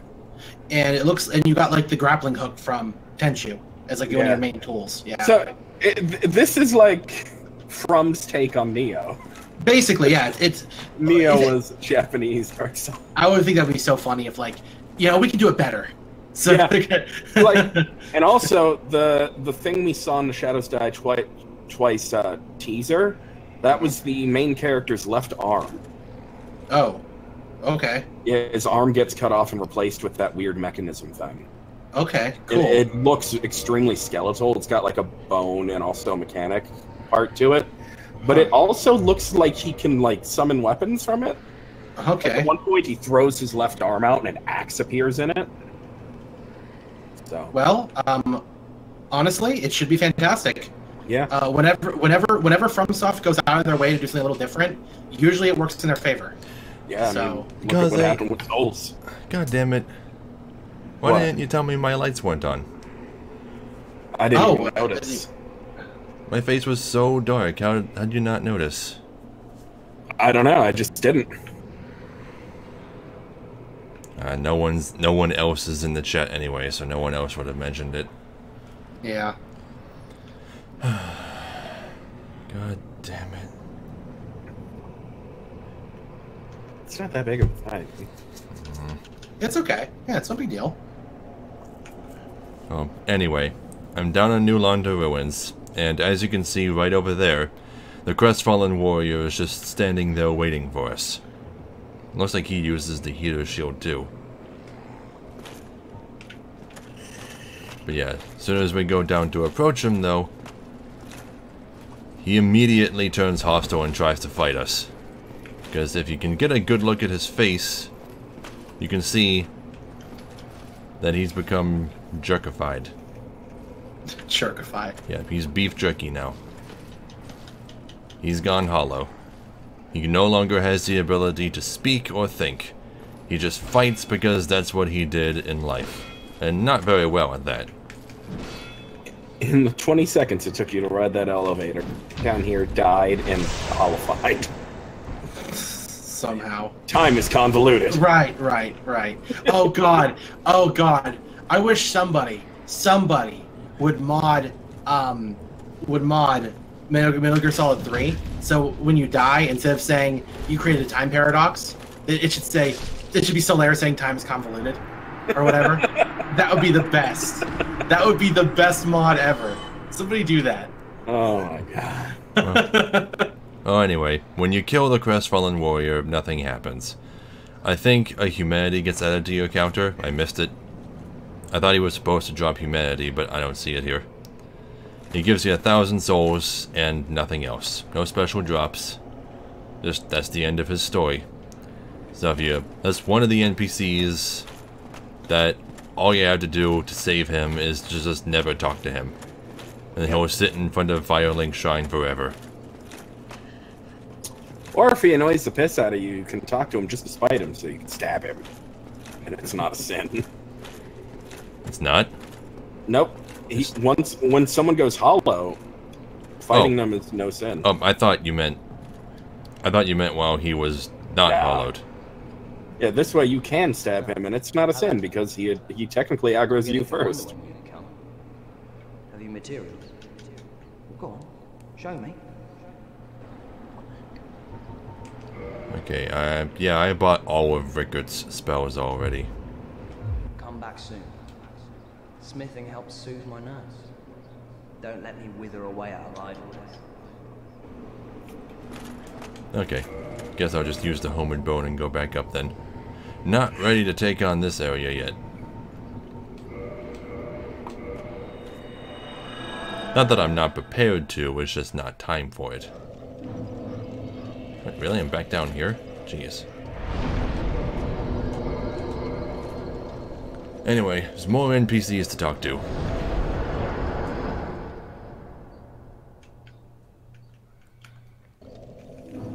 Yeah, so Crestfallen Warrior is gone. And if you come up here, yep, Laurentius is gone too. But try secret. What? Okay, whatever. Oh, maybe it's just saying that, like, that doesn't convey the idea that something will show up there if you find it very well. Unless you know that already. Yeah, well, anyway. Now we have Patches, who is doing his trademark Patches squat, which was a gesture in Dark Souls 3. Yeah, so only if you keep forgiving him in the Tomb of Giants and the Catacombs, if you happen to meet him there, which we didn't know what the conditions for him leaving that place were, but now we do, and we'll get him next playthrough. But that's the only way to get him to show up here. So now we talked to him. You have to make sure you never tell him you're a cleric, because he will turn hostile. Yeah, he hates clerics a lot, just like he did in Demon's Souls. So talk to him. Oh, we meet again. How many of you are there? You've come at the perfect time. I'm done with the looting. I'm a humble merchant now, and wondrous treasures have I, at a special price for you. There you are. Have a nice look at them. Oh, relax. No more funny business out of me, my friend. Yeah, learn gesture. Prostration. Yeah, basically it's the groveling gesture. Like, please forgive me and all that stuff. Okay, yeah, he has a lot of stuff. I think he sells finite divine blessings. Or are they infinite? I think they're finite, because if they were infinite, we would just get 1,000,000 of them and use them all the time. Yeah, okay. Well, he also sells Eyes of Death, but I don't think he sells those infinitely either. He does sell infinite prism stones, which makes sense, because he likes using them, being the troll he is. Finite humanity, most likely finite twin humanities. And a couple of miracles. I guess he pilched these off of clerics. He actually has a lot of cleric-themed gear. Might as well buy these. Oh, also, are you talking to somebody right now? No. No? Okay. Joe's just telling us more about the Microsoft press conference. Yes, we have Sekiro. Crackdown 3 has some gameplay, so it looks like Saints Row 4. Okay. Oh, fuck. And apparently there's a new Metro game coming out. Oh. Yeah, I think they announced it a while ago. It's just we didn't hear anything about it. The Canvas Talisman. What's special about this one? It has A scaling and faith. I believe that one's the best until you get to 40 faith. Something like that, I think, yeah. He also sells the mace, which... I forget where I got my current mace. But he also sells the Crescent Axe, which is a weapon that a lot of people specifically go after. Because, what does it do? Oh yeah, it has half magic damage, and B scaling and faith. So, it's a really good faith melee weapon. I also... Isn't the Crescent Axe enchanted? Or, well, divine? I don't know. It doesn't say that in the description. It just does divine kind of stuff, but like it's not actually divine, no. Yeah. Yeah, and then he sells all 3 Masks of Pinwheel.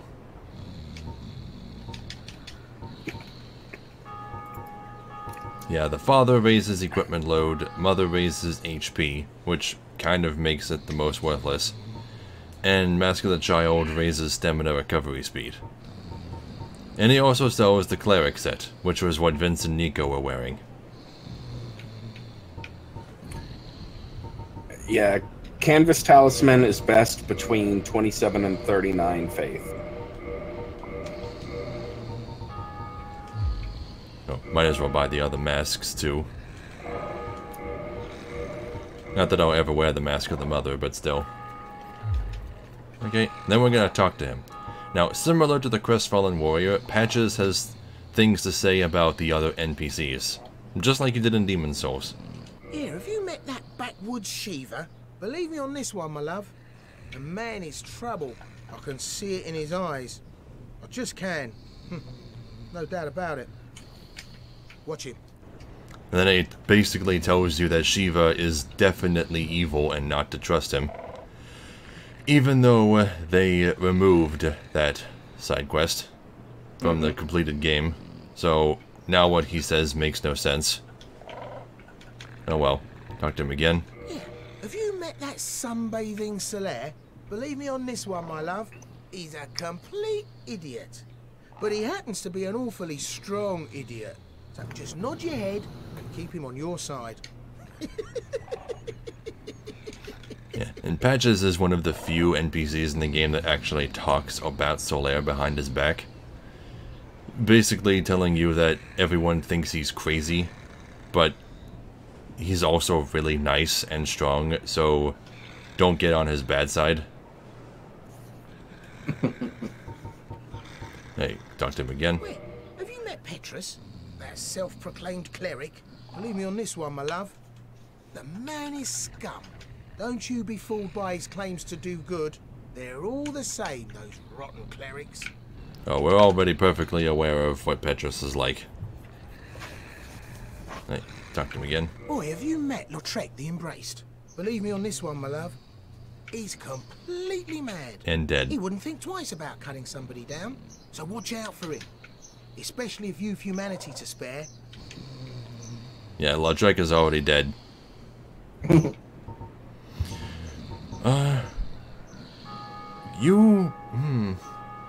a minute. Is it even possible to get Patches to say that line about Lautrec before he leaves for Orlando? No, because you can't get Patches to come up here until you kill Nito. And you need to go to Orlando for that. It's interesting. I wonder if there's any way at all to prevent Lautrec from leaving Firelink Shrine for good. I don't think so. Oh well, talk to him again. I'm done with the looting. I'm a humble merchant now, and wondrous. Okay, he's run out of things to say, but other people. Right, good stuff, eh? Don't you forget who got it for you. Now, the reason he's in this spot really seems like you're supposed to walk out onto this ledge here, and he's supposed to get up and kick you off. because he just loves kicking people off of ledges into pits. I mean, why else would this part be here? Right? And also, he's looking at you. Yeah, he's looking at me. So he's like, That'd be a hell of a fall, too. You'd face plant in Blighttown. Yeah, you can see Blighttown down there. Like, right where my pike is pointed, right there. I think that's where we picked up the Eagle Shield. Or it could be there. Or there. One of them. I'm not sure which. But over there is the Great Hollow that we'll be visiting later. Okay, now, who next? Done with Petrus, done with Laurentius. Let's go see Petrus. I don't think he has anything new to say, but let's talk to him anyway. Oh, before I talk to him, I keep forgetting about our resident sorcerers. Griggs and Logan. Gonna talk to Griggs first. Oh, hello again. I was waiting to tell you. Master Logan has returned, and he tells me that he has you to thank. Well, we are both in your debt now. Thank you, sincerely. He's just over there. Go along and have a chat. Yeah, talk to him again. Oh, hello. I appreciate the attention, but you really should speak to Master Logan. That will certainly do you more good. Yeah, you can still buy things from him. Although he keeps telling you that you should speak to Logan instead. Goodbye then. Do stay safe. Now, the thing about Logan is when he first shows up in Firelink Shrine, he is one of the only characters to actually judge you a bit more harshly. He'll actually decline you his services if your intelligence stat is too low. Like, if he doesn't think you're smart enough to learn his sorceries, then he won't even bother with you, but at least he'll be nice about it. I went and got my intelligence too high, so you won't be able to see the line in this playthrough. Maybe in another one. There you are. I was expecting you. As promised, I will share my sorceries. Yeah, he doesn't have much to say. Wait, there's not even a talk option on his menu. Huh. Not much of a talker. That's Logan. Yeah, but he sells a lot of stuff. He sells duplicates of spells you have already so you can get more cast of them. And he sells Homing Soul Mass and Soul Spear for ridiculously high prices. Yeah, but Soul Spear is the spell that Kaze has been using to wreck everything. No. That would be Crystal Soul Spear. Crystal Soul Spear. Well, he doesn't sell crystal sorceries yet. Yeah, he eventually will, and they are brutal. Yeah, Soul Spear, a symbol of Logan's strength. The Soul Spear is referenced repeatedly in the legends, and is said to be on par with Lord Gwyn's lightning. I believe it. Yep, that's pretty damn close. Yeah. Homing Soul Mass. Life originates in the soul. No wonder the Soul Mass draws toward it. This sorcery is a window into Seeker Logan's methods. Yeah, so Homing Soul Mass is a returning spell from Demon Souls. It's one of the spells that the default NPC invader for the old monk fight uses on you. It just makes a bunch of orbs appear over their head, and when they get close to a target, they all fire, with no input from the caster. It's a very overused spell, but not as overused as Pursuers. Well, hold on. Someone just came into my chat and said I'm a little too low. I wasn't actually speaking. You're probably talking about my friend PJ there, who's talking. Wait, why am I low? Can you turn me up? You sound really high to me. But again, no one told me that you were low at all, so until now. So I'm assuming that's what he's talking about, is that you're coming in a little low. I doubt it. I mean, you have a face cam. They can tell you're not talking. Well, I mean, I wasn't saying anything, so yeah, I'm just a little confused. But I can adjust it. Because I can move that up to 100 for you if we have to. I just thought that it was loud enough. Let's see, are you at 100? Okay. But yeah, just let me, am I actually too low? If I am, okay, fine. I'll up myself then, I suppose. I thought I was loud enough. Hold on. Yeah, I'm actually going into the red, actually, so why would I be too low? I don't know, turn the volume up. Well, I can't, it's already at max. So I'm gonna have to boost it. No. What? Don't. No? Why? Well, because I'm listening to the stream with the volume turned. Turned what? The volume turned almost off. Yeah, and you can still hear me? Perfectly. Perfectly. Okay. Well, anyway, I bought all of Logan's stuff. Heading out, are you? I too will leave soon. Undead or no, I shan't stay. Okay, so that's gonna make him move, right? Great potential. Don't go and die over nothing. Well, actually, he moves whether or not you buy all of his stuff. He moves as soon as you go to the place he's going to move to. Okay. That being the Duke's Archives in Anor Londo. Yeah, but let's see. Yeah, there was something I wanted to do with Griggs real quick. Oh, hello. I appreciate it. That will... Well, I talked to him and see if I can get a certain line from him. Have you spoken to Master Logan? He is an accomplished scholar. The arts of sorcery would never have come this far without his contributions. And he has the nerve to go risking life and limb. What a stubborn old fellow. Did you have something to say? I'm just saying, what I'm going to do, there is actually kind of a loud droning noise where I'm at right now in the game. So I'm actually going to lower it to about 85 and see if that makes any sort of difference. Just let me know if that fares any better for you, Ghost Rider, okay? Just let me know. I'm going to be blunt in a good way and say that there's one game worthy of the title of Modern Day Classic. Okay, got it. God damn it.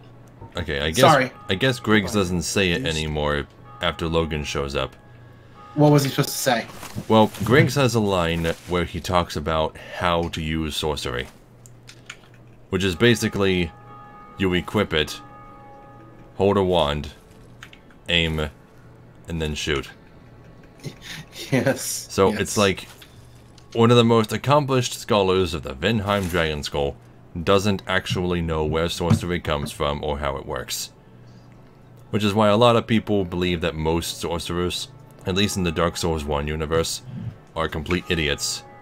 But Logan is a genius because he actually knows how it works and can make his own spells.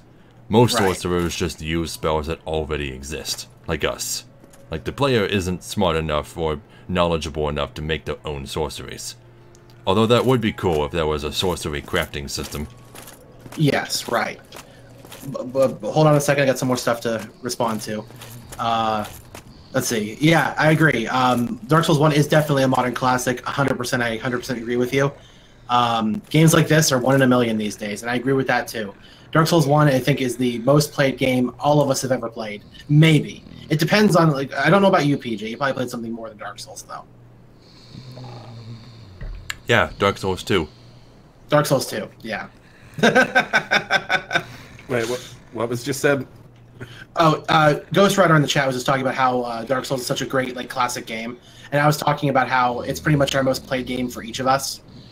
And I was just asking if that's really the case or not. I don't know. You probably played more of Final Fantasy 14, though. Oh, yeah. Again, I've put over 110 days into 14.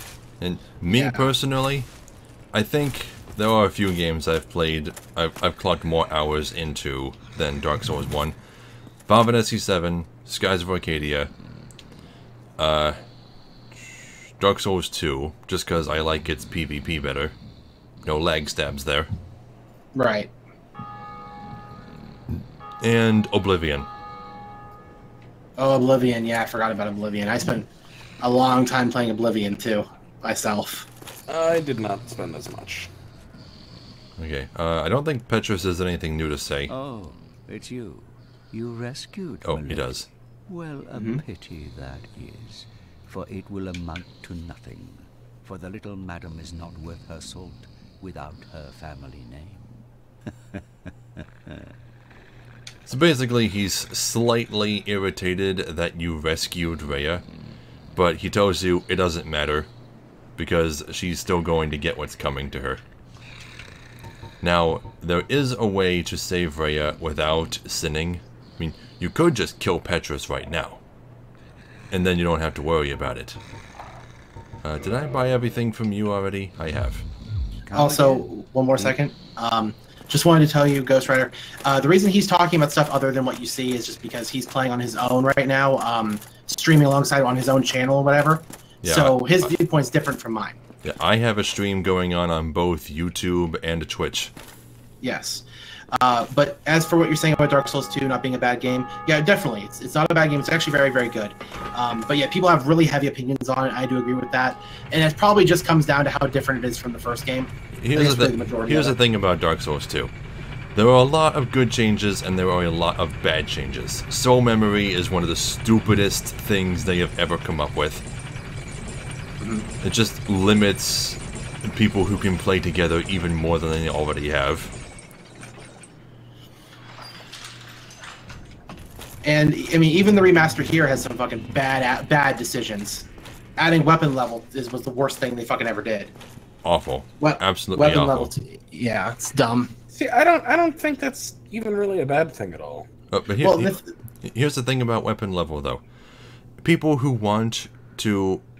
noobs, for example, especially noobs, all they have to do is get lucky and kill the Black Knight in Undead Burg, and they might be given the Black Knight sword, which ups their weapon level to +5 immediately.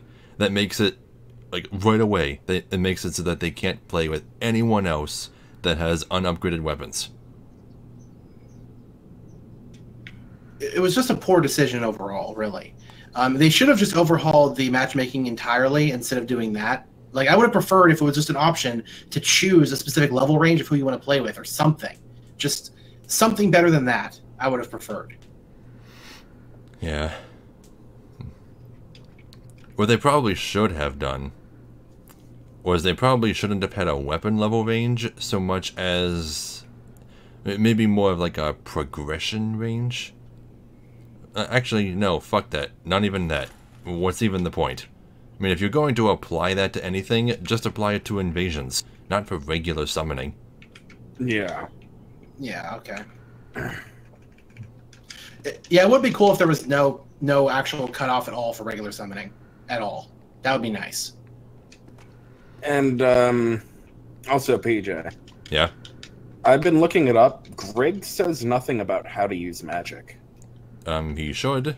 Like, one of the first things he tells you is, like, just equip a wand, attune a spell, and shoot. Oh, and don't forget to aim.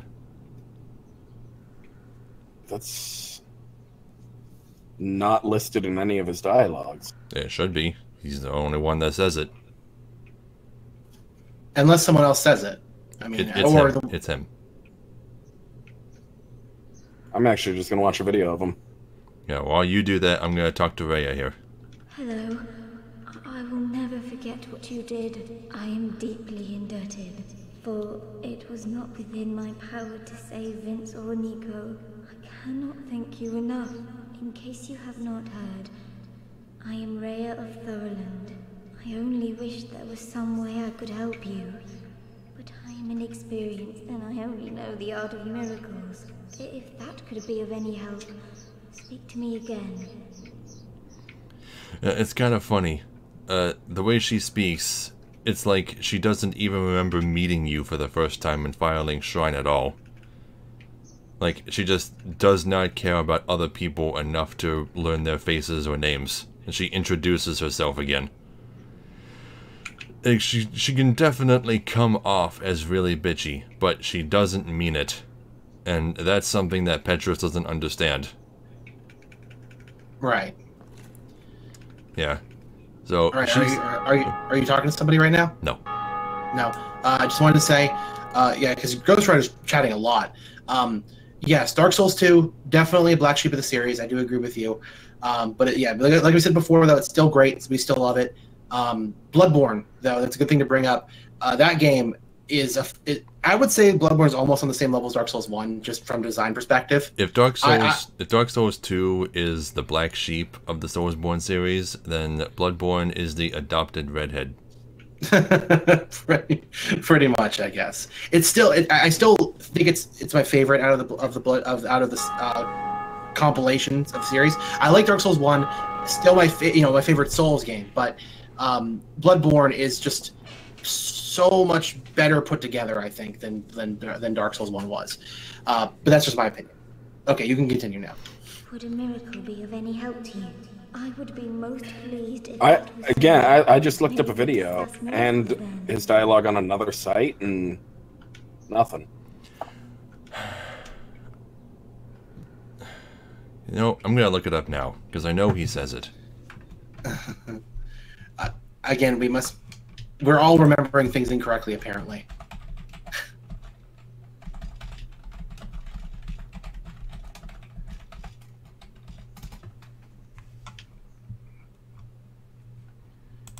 I don't know. I think Bloodborne's a fairly interesting start with in the series. I mean, it's different enough from the main one to like be its own thing. So I think it's a fine place to start, really. How do I spell Griggs' name? It's Griggs. Yeah. Mm-hmm.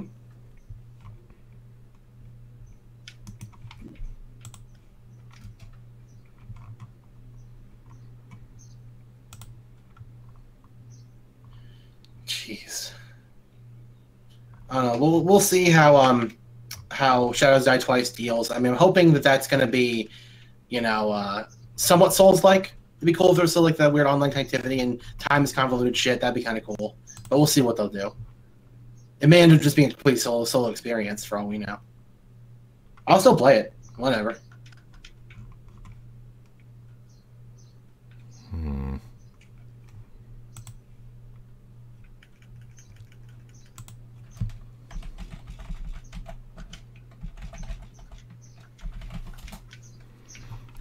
You guys can talk as much as you want. I'm really trying to find this because I know he says it. Sure.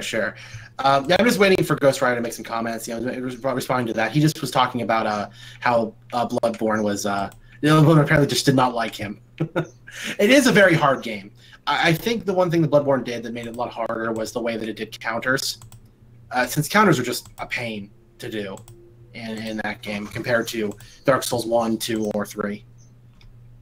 In fact, I would argue that counters are a little too easy in Dark Souls 1 and 3 compared to like what, because 2 changed up entirely, didn't it? Like changed its entire way it functioned.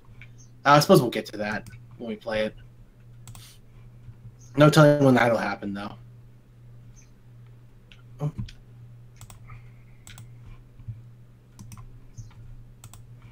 Shadows in these kind of things are so weird. Like sometimes they just go through stuff for no reason.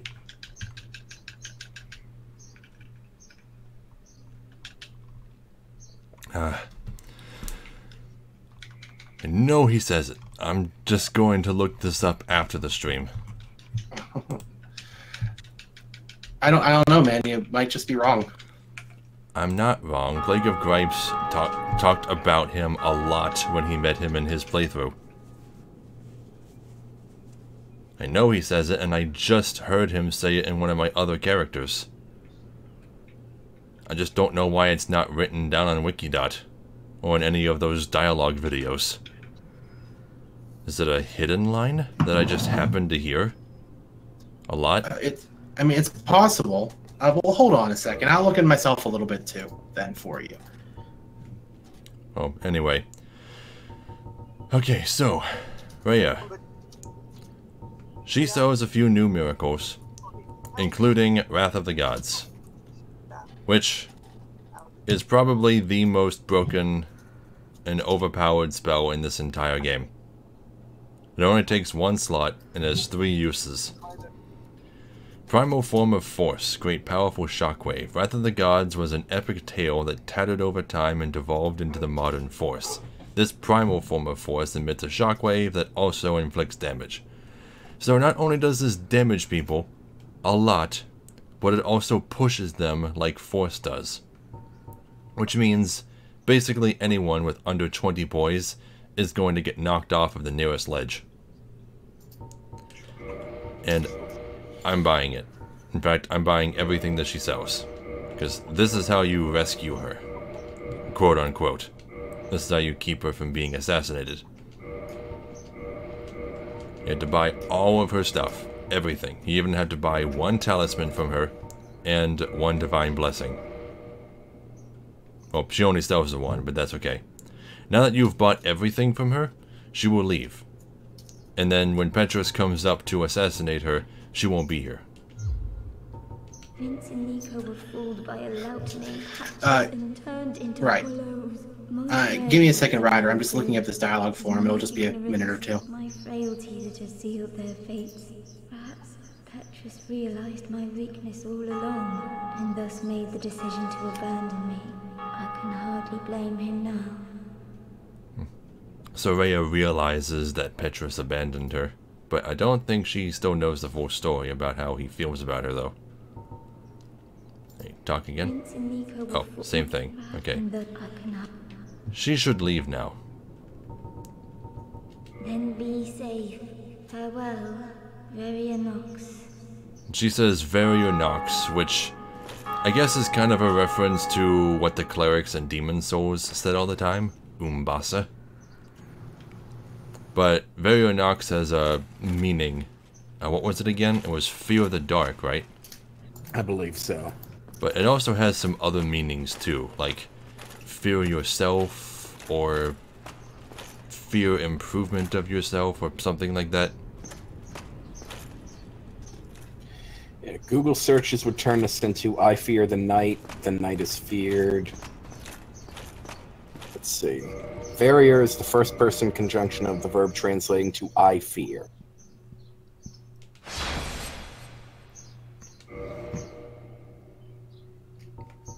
And Nox is just the extinguishing of light, right? Yeah, the way it was used, it makes it hard to translate, because apparently it's not translated necessarily correctly. Because what, in the forms it's used, it would more directly be, I, the night, fear myself. Which kind of works if you think about the lore too, actually. Considering they're human. Okay. Peach? Yeah? The closest character that has a line to what you're talking about is Rickert. Rickert says it? He does. What he says is, sorcery, don't ask me how that works. Yes, that's the closest thing I can find to what you're talking about. That's the closest. But, you know, apparently Griggs does not say anything like that, because Griggs only has 4 lines of dialogue, and he does not say that. He's more than 4, but he does, that's like not listed like anything remotely. Griggs is supposed to teach you how to, like, equip a catalyst, attune a spell, and fire. And he also has a line where he says, oh, and don't forget to aim. Well, yeah, well, Griggs doesn't say that according to the internet. And as far as I can tell, Rickert says a lot more about that than he does. So that's all I can find. That's it. So I don't know where you're getting that information from, or if it's just wrong on the internet. I don't know, but that's how it is. I will prove it once our stream is over.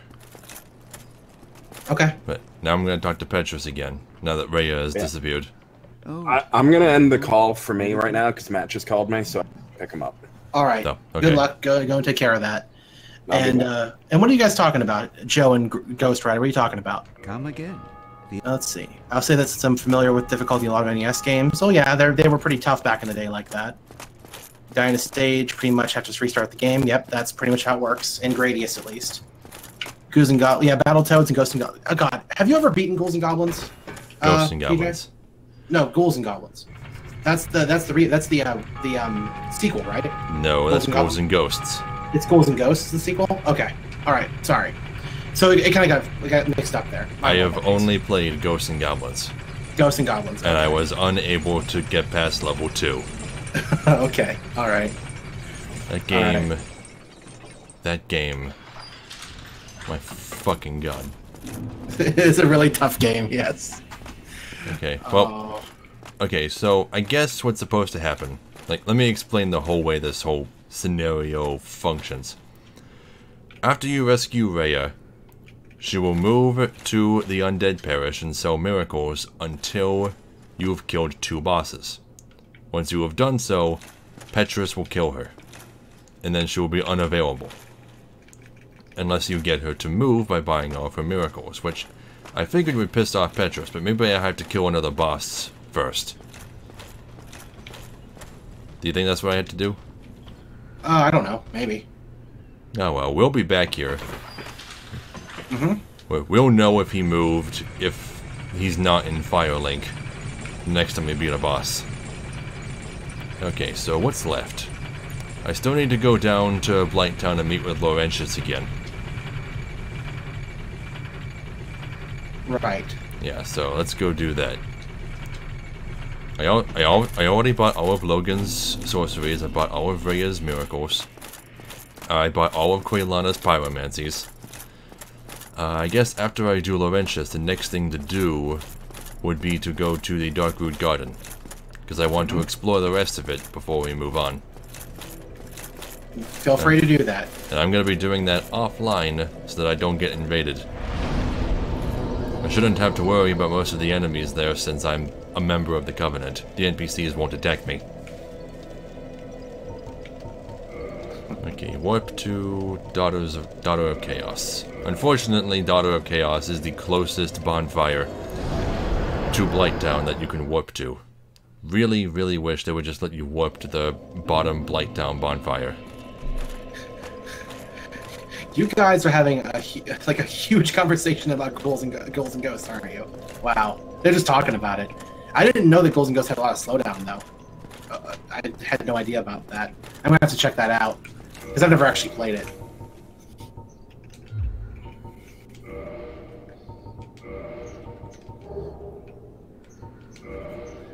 Do you actually have to do anything with Laurentius down there, or is it just going to be a get down there and that's it kind of thing? Should be it. Okay. Just have to go meet up with him. Yeah, also, right. Let me put on a different shield.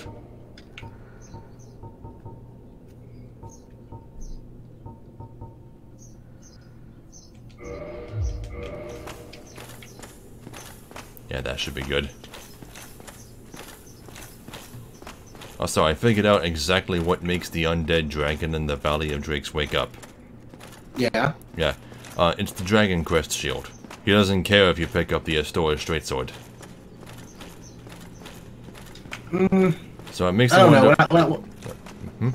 I I think it's still primarily proximity, because if you get into like a certain position, he'll still wake up.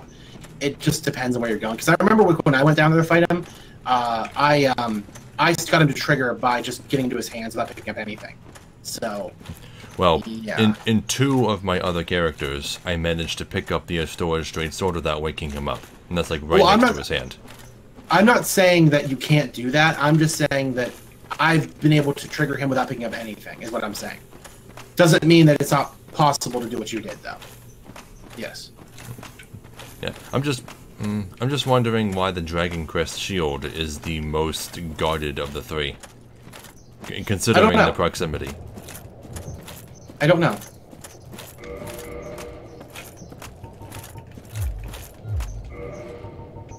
Put on my antidote moss.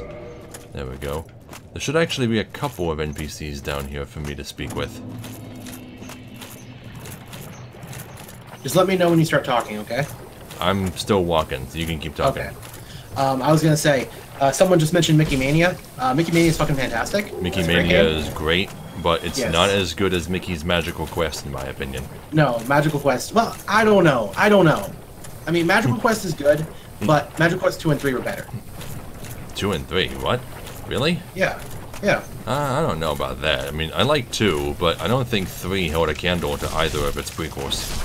I don't know, because the thing is, I played through Magical Quest just recently on my streams, and well, that wouldn't be recently, about a couple months ago. And the thing is that I don't know, like I found it to be a little too hard for me to enjoy properly. I know, right? Like specifically, it's the grappler suit or whatever, the climber suit. That suit sucks. It's so hard to use, and I didn't really find it that enjoyable. I had more fun with the other games because there wasn't any of those moments like that in those games. Do you mean the climber outfit? Yes. That's not that hard to use. I had a lot of trouble with it. Well, anyway, we're down here in the Blighttown Swamp, and if you look across the way, it's actually really easy to see him from here, surprisingly. But there's Laurentius, standing over there with his pyromancy flame out. And he has met the same fate as the crestfallen warrior, unfortunately. Yeah, he has gone hollow. I'm not sure why. Maybe he got down here and couldn't handle the enemies and died too many times. I'm still not exactly sure how hollowing works, but he's not even immune to the poison. He just got poisoned. He's taking 4 damage per second. Nope, he just... For some reason, I don't know. Come on, stop guarding.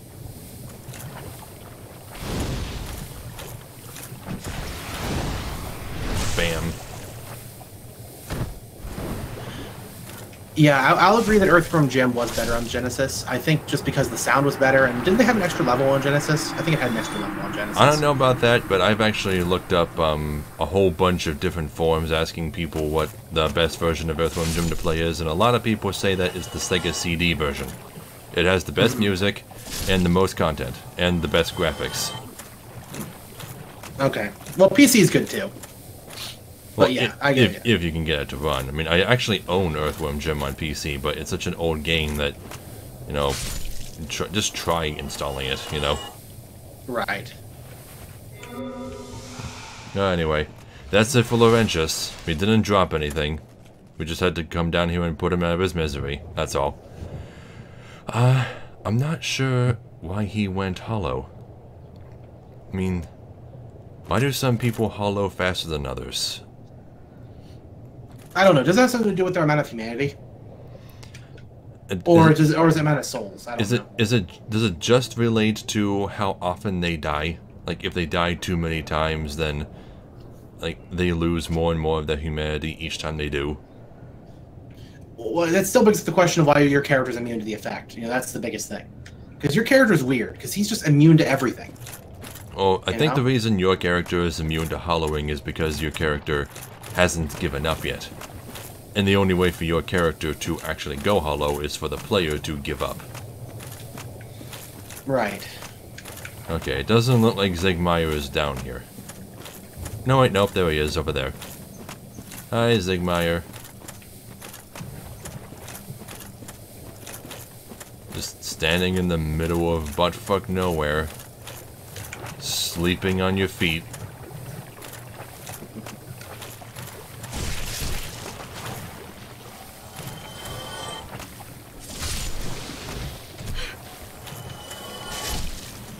I love this weapon. Pike. What the hell? So good about it. Why did my item drops keep disappearing? What? Yeah, item drops keep disappearing for me. Maybe you just have too many. Maybe. I don't know. Well, I didn't even try to pick it up. I don't know. It was there and just... weird. Okay, are you talking to somebody right now? No? I'm about to. Well, hold on. Before you go, I got a lot... These guys are talking like crazy. I gotta catch up with it. Okay, so you're talking about, like, good Genesis soundtracks. What would you say is a good Genesis soundtrack? Wiz and Liz. Wiz and Liz. Yeah, you're right. Wiz and Liz has a fantastic soundtrack. It is. It's really great. Fucking beautiful. Go check it out. Matt seriously. Furness is a genius. Also, you guys haven't really talked about Beyond Oasis yet. Go play that. That's a fantastic Beyond Genesis Oasis is also great. Yes. Fantastic. You know what my favorite, and if you're curious, my favorite Sega Genesis game of all time is Rystar. Rystar is good too. And Shining in the Darkness. Ghost Rider's like, Wiz and Liz, holy shit. Yeah, right? Let's see. I also have a stream muted because, oh yeah, you're playing the conference. Yeah. Matt Furness did he, who? Just Furness. Not Matt Furness. Who did he, what tracks did he do? He also did the soundtrack for Pugsy. For Pugsy. Yeah, someone just mentioned Pugsy, actually. Yeah, Pugsy, yeah, that is a good song, too, as far as I remember. Let's see, what else? FS Synthesizer. Okay, I think we're all caught up. You're good to go now. Okay, I'm going to talk to this guy real quick and then talk about more Genesis soundtracks. Okay, alright. Huh. It's actually really surprisingly easy to see Zigmeyer's face from this far away at this angle. Huh. Talk again. Oh ho! Excuse me, I was so absorbed in thought I just drifted away. You see, I'm actually in a bit of a fix. I've made it this far, but I'm short on antidote moss for the trip back. By my knighthood, I'm ashamed to ask, but can you spare a few scraps of moss? And then he asks you for a purple moss clump, which you should have plenty if you're down here. But there was one time I actually came down here and didn't have any, because I was a noob. I was a fucking gazzle. I was a new fag. But I have tons, so go ahead and give him one. Fantastic. Thank you. A saint you are. This Knight of Katarina expresses his deepest gratitude. I shall not forget this. Please, take this. A symbol of my appreciation. It gives you the pierced shield, which is a unique item. This is the only way to get it. Well, our fates do seem entwined, don't they? Perhaps this, too, is the will of Lord Gwyn. Yeah, and he's only just starting to notice that no matter where he goes, there you are to get him out of all of his fixes. But he figures that it's probably nothing. It's probably just like the will of the gods or something. And he just tries to pay it no mind, because Zigmeyer doesn't want to think that he's that incompetent. He wants to believe that, that he's a competent adventurer. Because he is a great fighter. I mean, what weapon is he using? That's the Zweihander. Yes. Yeah. So, he's pretty damn strong to be able to wield that one-handed like he does. The only real problem is just the fact that he can't really think of things himself very much, you know? He just takes too long. He's not a doer, but the problem is that he's not much of a thinker either. He just thinks he is. Yeah, right. But that's part of the reason why he's such a likable character, though, isn't it? He's very relatable. He's a very relatable character. Yeah. Yeah, so I'm going to talk to him one more time. The poison swamp, like quicksand in there. No, he just complains about the swamp again. Okay, you're fine. Okay. You gotta come down here and give him the moss so that he moves on to the next part of his quest line. Now, let's see. Alright, hold on. I want to read out some more of this stuff here. Let's see. Matt Furness did on the Genesis was pure audiophile bliss. Agreed. Nothing like listening to it right from the original hardware, right? Zero Wing. What game is Zero Wing? I've never heard of that. Have you? Zero Wing is that game that the "all your base all belong to us" meme comes from. Oh, okay. I've never actually played it. Both Zero Wing and East 3 use the same FM patches. Didn't know that. East 3 isn't real, so it's kind of invalid. I'm not sure what you mean by that. It sounds funny though. Oh, there are 2 more games from the Sega Genesis that are horribly underrated, but that are super fun, have great graphics, and amazing soundtracks that I really wish people would give more credit. McDonald's Treasureland Adventure. Yes. And High Seas Havoc. Yes. Because a lot of people like shrug High Seas Havoc because of it being like a pseudo Sonic clone, but it looks like a Sonic clone. It has the same art style, but it plays very differently. It's a unique experience and deserves to be more popular than it is. Hey, I ran into a vagrant. And people always, multiple reviewers online, JonTron, Nerd, they keep making fun of Treasureland Adventure because it's a McDonald's game, but they never talk about it. I mean, the Nerd's reason for claiming it's a bad game is that it stars a clown. Basically, that was the entire reasoning, yeah. And then JonTron's reason for not liking it is that it's a product placement game with no products in it. And I'm like, okay, well, maybe, they just wanted to make a good game starring the restaurant's mascots. Yeah, right. I mean, believe me, it's light years ahead of Donaldland. Okay? Donaldland? You don't know about that? No, I don't. It's a Japanese-only McDonald's tie-in game. That was a platformer, and it's buggy as hell. It looks like shit. It is terrible. The epitome of a cash-in. It is terrible. Yeah. I'm honestly surprised, because neither of those reviewers even showed footage beyond the very first level. Right. They didn't even try. They just started the game up in order to get footage so that they can make fun of it.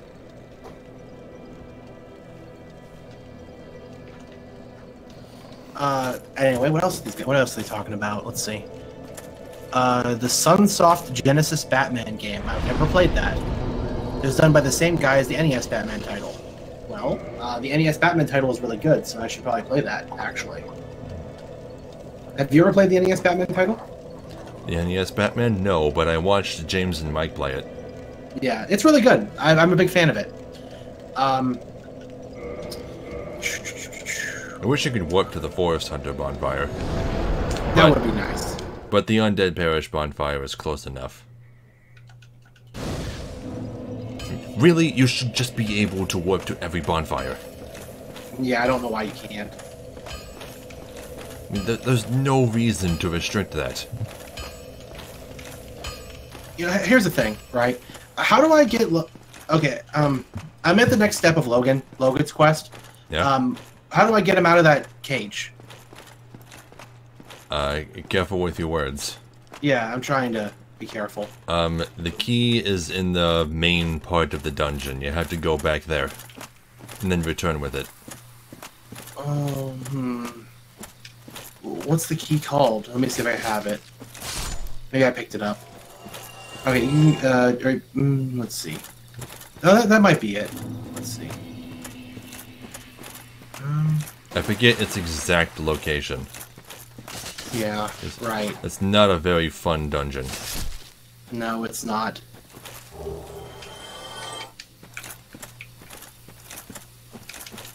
Although we are going to have to get that out of the way pretty soon. Right.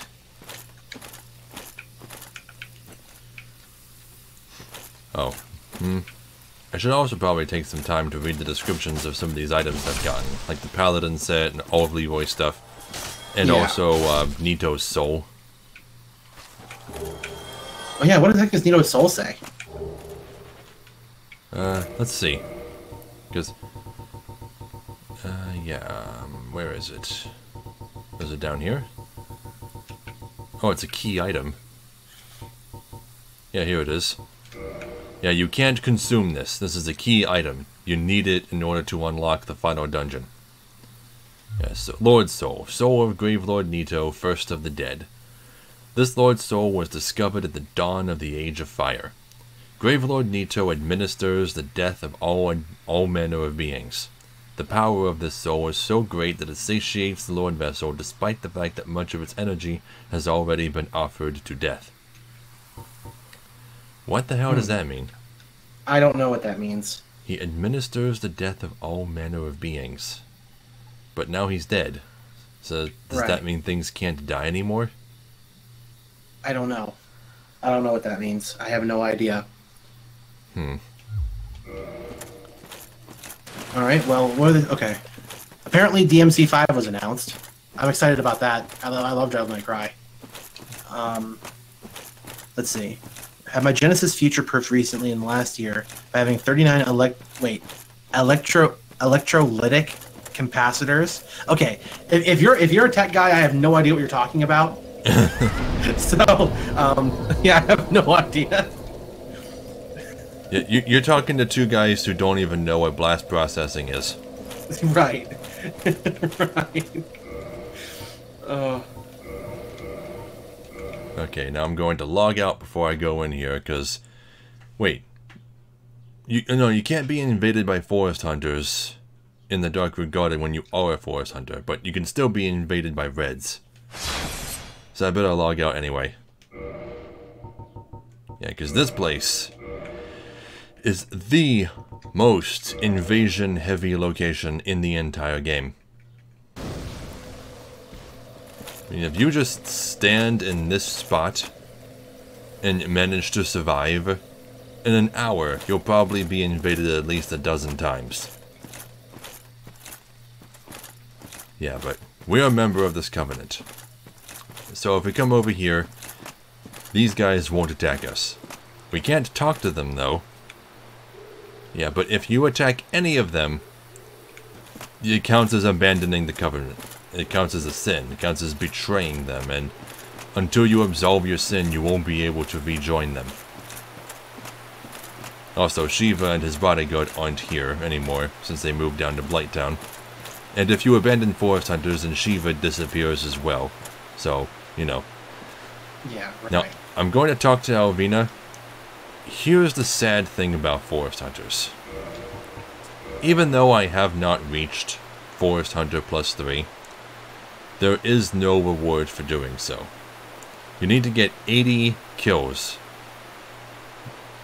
in order to max it out, and there's no reward. There's no achievement, you don't get any items, and you don't get any dialogue. Nothing happens. You don't even get your name displayed on a list that tells people how many kills you got in the Covenant, like you do with the servants of the Daughters of Chaos Covenant, the Chaos Servants. Because there's an item you can buy called the Servant Roster that shows where everyone's progress is. This Covenant doesn't have that. In fact, the last rewards are gotten after only 3 kills, which is 7 shy of reaching rank 1. Yeah, it's ridiculous. I don't know why in the world it's designed like that. It's so pointless. I don't get it either. I really... Covenants are so poorly designed in Dark Souls 1. Luckily, the bad thing is they never get any better, really. Well, Dark Souls 2's Covenants are much better. The problem with Dark Souls 2, though, is that right now it's one of the least played games in the series. Next to Demon's Souls. Right. Yeah, so, talk to Alvina. Ah, thou dost cometh. How fares ye? My hopes for thee are of the highest. Do not such a hope shatter with foul disproportion. Ah, yes, here is thine reward. It is for thee. Take it. Make no attempt to show thyself as hollow. Divine Blessing. Wait, what? What did she just say? What did she say? She said, make no attempt to show thyself as hollow. What? So she... will she not talk to you if you show up when in hollowed form? I don't know. I don't know. Or maybe she's just telling you don't go hollow. Maybe, I don't know. But she gives you a divine blessing. Yeah. Thou art present. All right. Are you still talking? Yes, I am. I like that which I hear. I felt of thou indeed as a special one. The very moment mine eyes first set upon thee. Here's a precious reward. It is for thee. Take it. May thine skill learn thee many.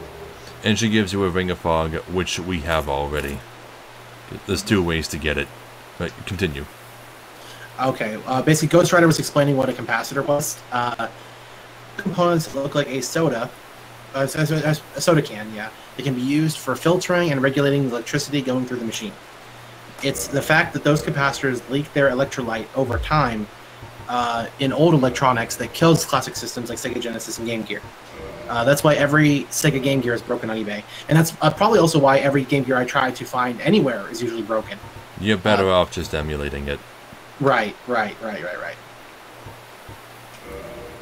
Well, thank you for letting me know. I know that's really interesting, actually.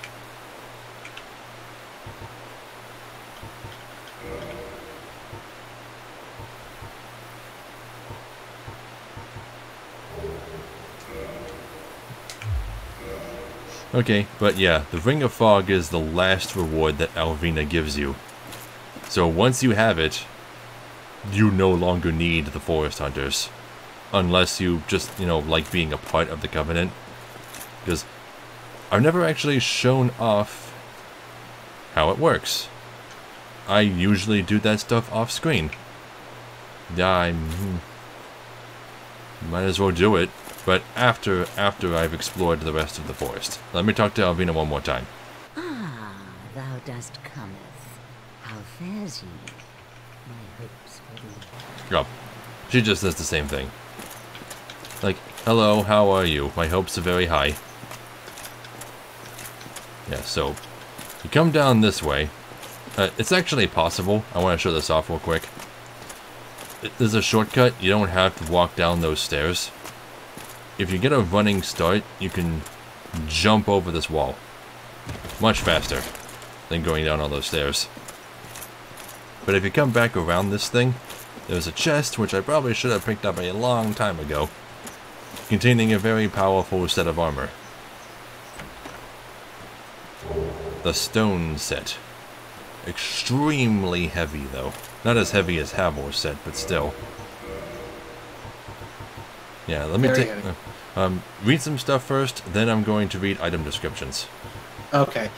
He was just saying that if you have any intention of buying a Game Gear or anything like that, you're pretty much gonna have to learn how to solder. And if you, well, you know, otherwise you're gonna have to get someone to do that for you if that's the case. That's all he was saying. Okay, well, there's the Silver Knight armor, which I never got to read. When Lord Gwyn departed to link the fire, his knights split into two groups. The Silver Knights remained in the Forsaken capital in the service of their goddess. Now, what it doesn't tell you in this description is what happened to the second group. They went with Gwyn to the kiln where the first flame was located. And when Gwyn linked the fire, it caused such a massive fiery explosion that it scorched the second group of knights and turned their armor black, and also incinerated their insides. So now the Black Knights that wander Lordran are just hollow suits of armor. And when I say hollow, I don't mean hollowed. I mean that they're empty, literally. They're animated suits of armor, possessed by the spirits that once inhabited them. And wait 1 second. Thank you so much, Ghost Rider, for the follow. I deeply appreciate it. Thank you so much. Thank you. Alright, continue. Okay, Paladin armor. Armor of Leroy, Paladin of the Catacombs. Paladin of the Catacombs, it says. Yeah, what's that? So, who's he serving then? Who's he a paladin of? Now, let's read it. Long ago, the Way of White produced its first undead, a paladin in golden armor. With the legendary treasures Grant and Sanctus, Leroy set out for Lordaeron, land of the gods, in the first undead mission of the Way of White. So he was the first undead paladin? Well, he was the first undead of Way of the White, and happened to be a paladin. There's no guarantee he was the first undead paladin. Might have been another one from a different sect. Stone armor. Moss-covered armor of the Stone Knight, defender of the Darkroot Garden. The Stone Knight is a product of ancient magic, and although this armor is also imbued with magic, it is incredibly heavy. Yeah, look at that. Jeez Louise. It's got damn high poise, though.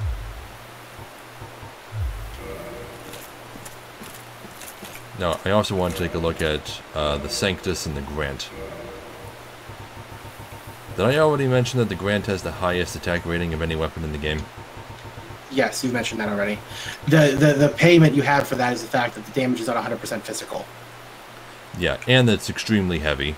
Requires a lot of really high stats in order to wield. Yeah. Sanctus, a legendary weapon of the Way of White, granted to an undead paladin long ago. Once blessed with the protection of a white flame, but its power has all but faded, so that it provides only slight HP recovery. So, what did it do originally? I don't know. Did it just recover HP like crazy good?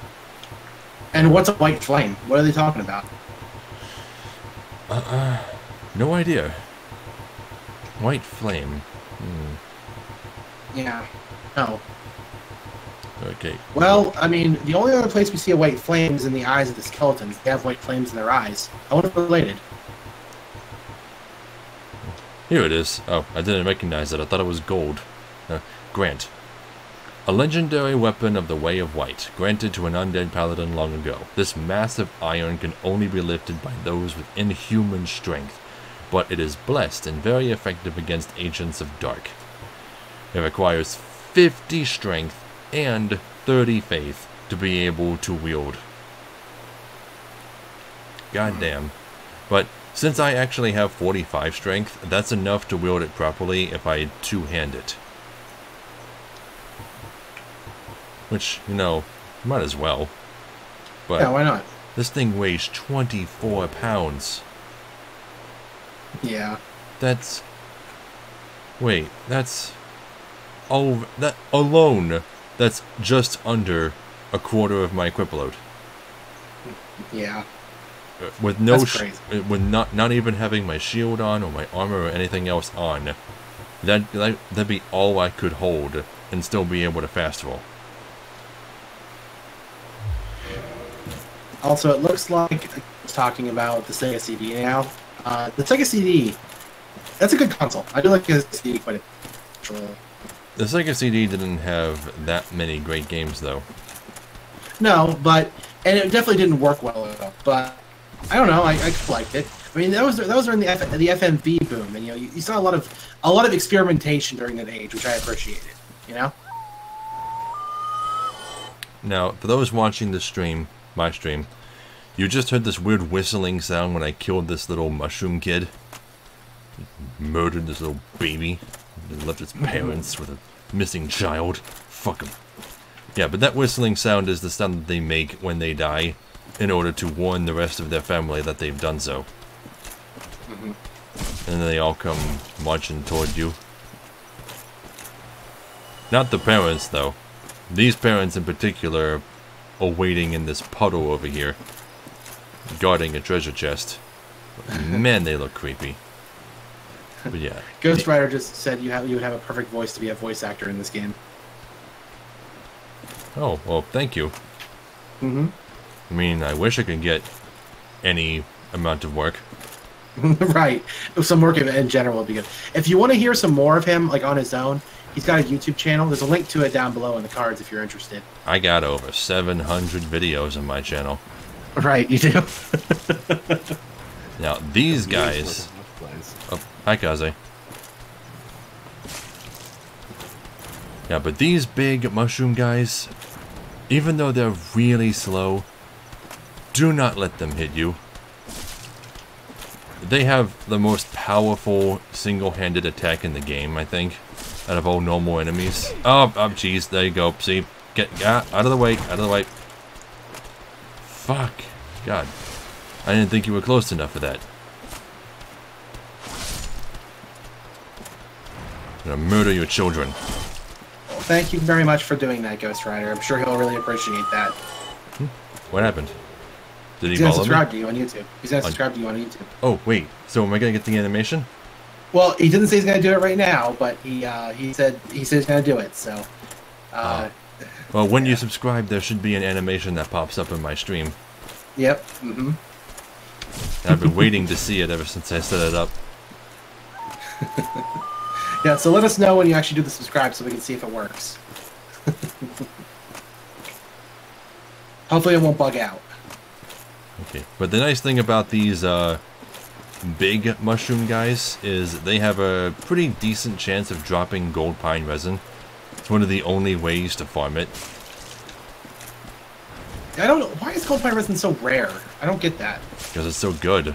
I mean, they seem to think that lightning damage is especially effective. Like, more effective than fire.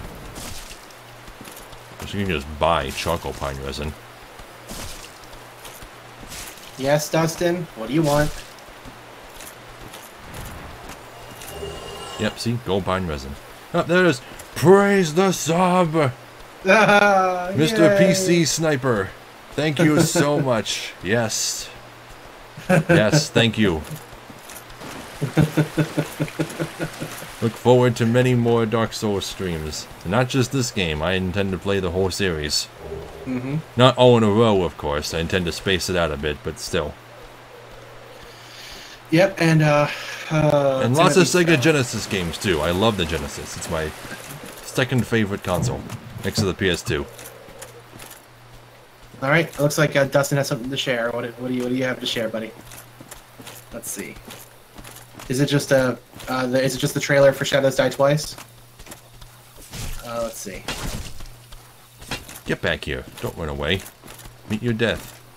Like the child you are. We got it. We got a new Kingdom Hearts 3 trailer. We got a new Kingdom Hearts 3 trailer. Okay. Oh hell yeah! Do you want to know what world has been revealed? Is it something that I can guess? Give it a shot. Okay. Inside Out. Nope. Zootopia. Nope. Black Cauldron. Nope. Pocahontas. Nope. Mary Poppins. Moana? Nope. Okay. More modern. Is it Coco? Not that. No. You're dancing around it. Tyler. What? Did you hear what I said? No. What'd you say? Moana? No. Okay. Frog Princess. How are you just still not saying? You said like every other Disney movie. Frozen? Yes. I thought we already knew about Frozen. No, we didn't. It just got. Well, that's why I wasn't guessing it, because I figured it was a given. Well, it's 100% in the game now. So we got Frozen. Okay. There we go. That's fine. I'm happy with that. That works with me. Where? I hear her stepping. Where is the last... There you are. Time to die. Join your family. Cool. And thus the curse of Michael Myers was complete.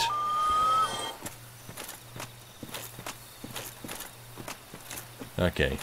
Now, did I already pick up what was in that chest? I believe I did. I think I picked up the Crystal Ember. Is that what I picked up? Yeah, Enchanted Ember. That's it. Ember required for weapon ascension. This enchanted ember, a form of sorcery, is a vestige of the lost land of Ulasil. Now, if you recall, when we rescued Dusk, she said that she was from Ulasil. But Ulasil is not a place that exists anymore, because as she mentioned, she's from the past. And right. Just remember that we found both her and the enchanted ember in this area, for now. Just remember it. Ascends a +5 magic weapon to an enchanted weapon. The sorcerer's enchanted weapon that inflicts magic damage and is boosted by intelligence. So, is that how it works? Magic weapons just have added magic damage, but the enchanted weapons have intelligence scaling as well? Let me check. I'll check it on Mugen.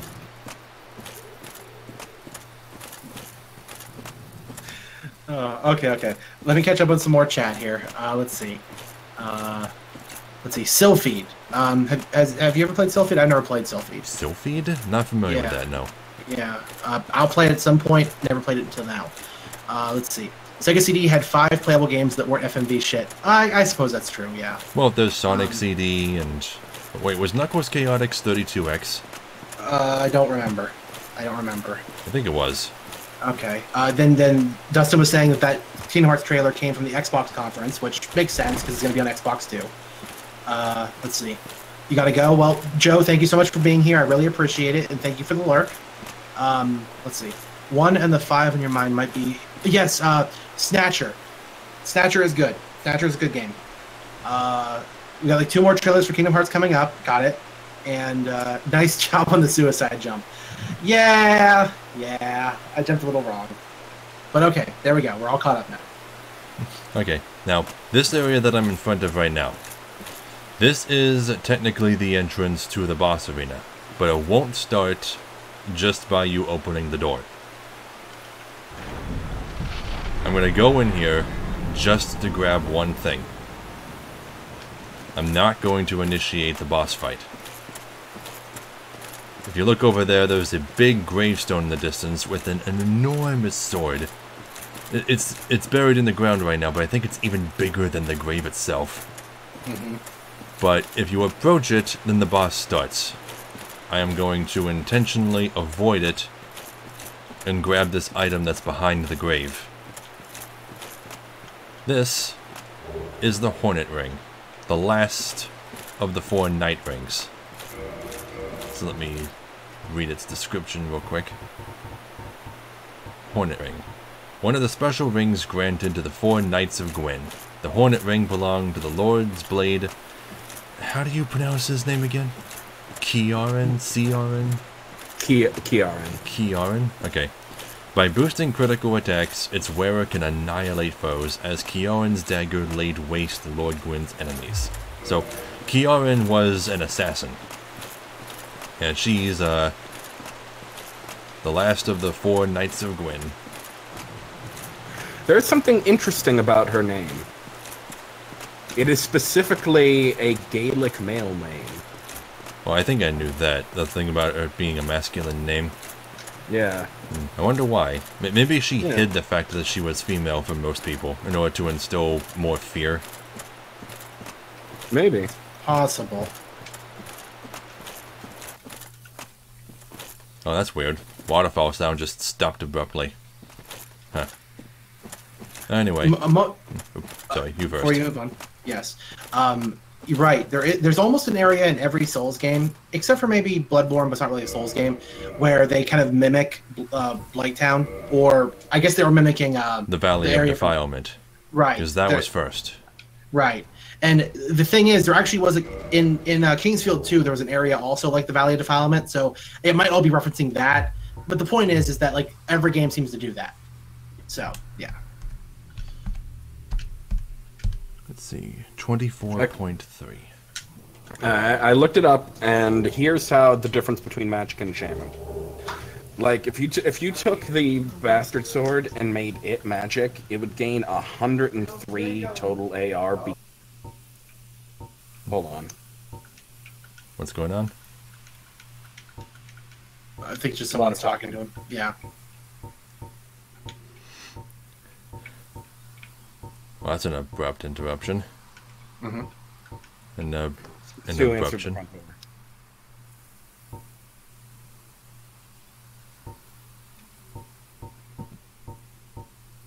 We'll take your time.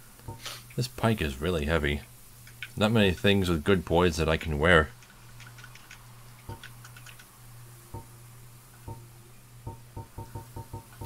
Well, fine, let's not put on a body piece then. Straight leggings. Hollow soldier waistcloth is always a good option. Is that really decent in any way? Actually, it is. You find it on a lot of people's recommended lists for poise builds, especially when you don't have very high endurance.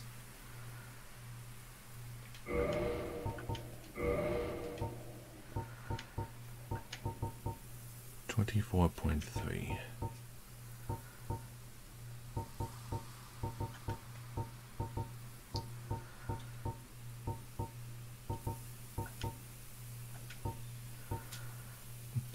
Gunning kind of late, but wanted to say hey to everyone anyway. Hi, Rain. Yes, hello, Rain. Thanks for stopping by. Well, I guess this is the best stuff I'm going to be able to put on for poise. I got 56 poise. It's not terrible. It's not terrible. Well, anyway, this area down here. Oh my god, I don't know what's up with this area. But 3 unique enemies appear down here. And they do respawn, so they're not like mini-bosses or anything, but goddamn they should be. There's not even anything that they're guarding. I don't think there's any items down here. Except for the one I just grabbed. But as soon as you come down here, you're gonna get attacked. By... where is it? There it is. It's this giant rolling cat thing. And after you've killed this first one, 2 more are going to show up. That's why I got this tower shield out. Do I have some time to read some comments or no? Yeah, I'm just gonna be fighting these crazy things. Okay. Basically, I didn't know they did that. Ghost Rider, you were asking if Curse works the same way in 3 as it does in this game. I don't know. I don't know that. It does not. I don't know. It does not. What does it do in 3? In 3? I don't know. I know that Curse does something different in every game. Okay. Because the nature of the undead Curse changes in every game. Right. Let's see. Oh, I don't know if you like me for this, but I have all the Souls games for PS4. So since this is paying my dues from the new bank, I also cracked versions 3. Oh, okay. I see what you're saying. So so you're just a real techie guy. You just do all kinds of techie stuff. I get it. But yeah, sorry. What? Go ahead. Rain posted that for as brutal as it looked, it didn't do a lot of damage. That's because I was rapidly tapping L1 and R1. Whenever there's a grab Yes. attack, you can do that to reduce the damage. If you don't do that at all, it will kill you. And like nobody knew that for like so long. That was a thing. Okay. Alright. Wait, you're not dead? Okay. Alright, there's one more. I can't believe I actually managed to lure one of the other two away from the other so efficiently. Okay, one more. Come get your lickings. Okay, I'm back. Okay. Yeah. With my stats, a fully upgraded Bastard Sword would be doing 500 damage at normal. At Magic, it would jump to 603. And then, here's the difference between Magic and Enchanted. Enchanted will drop the physical damage it does, but heavily boost the magic damage. So it would go from doing 243 physical and 3... What? No, I beat them. Oh. Beat the kitties. It would go from doing 243 physical and 360 magic to doing 222 physical and 395 magic. Okay. That's with 50 imps, so it's not it's an increase if that's what you're after, but it's not that much of an increase. I think it's better for int builds, people who don't focus too much on strength and dex. Yeah, if you're just doing pure int, yeah, it can get you some good damage, I suppose. Okay, now this is the bridge that I've shown you already. I already picked up the items that were down there. We've been here already. Yeah, this is the bridge that connects us back to the front of Darkwood Garden.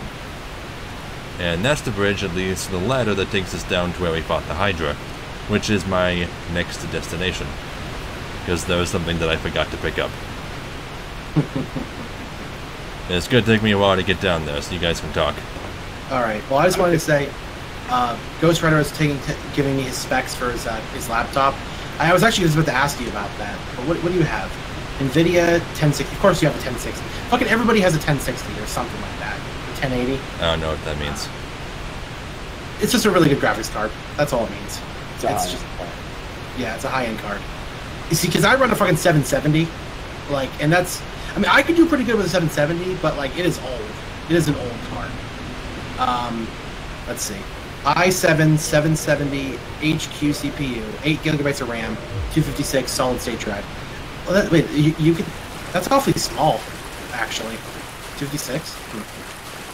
Well, I guess if it's just a laptop, you really don't need much, I guess.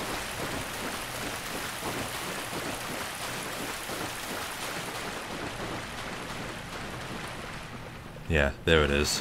Yeah, I forgot. After you reload the area and Dusk's summon sign appears so that you can buy sorceries from her, her set appears over here in the corner. Which, I don't know why. Is this really supposed to be her corpse? Yeah, the antiquated? Antiquated? Antiquated? Antiquated. Antiquated? Okay. This Yeah. is the antiquated set. Most of this set doesn't really do much, but the crown is extremely important for a lot of builds, especially soul level 1 builds. I'm gonna take a look at these right now.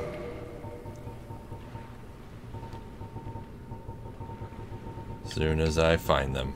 I have a lot of gear. And the reason I carry all of this gear is because my poise, not my poise, my equip load range is constantly changing. So I'm always trying to find better equipment combinations for the best poise possible. So, Crown of Dusk. Oh, you gonna say something? I was just gonna ask Ryder how expensive his laptop was. That's all. Yeah. Crown of Dusk. Special magic crown bestowed upon Dusk, Princess of Ulasil, upon her birth. Its wearer is blessed by all manner of magic. This raises the power and effect of the wearer's magic, but damage suffered by magic attacks also rises.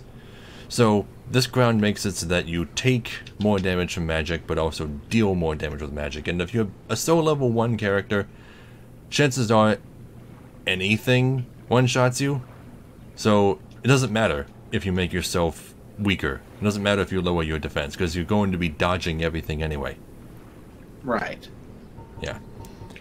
Antiquated dress. A dress from the ancient fallen land of Ulasil. Its ivory-colored silk features elaborate embroidery and is imbued with ancient magic power. One cannot expect any physical protection from this garment, as it was not meant to be worn in battle. And as you can see, all of its stats are shit, except for its magic defense. And curse resist. Huh. It is very light. So I guess you just needed a really good magic resistant set. This is a good one. No poise, though.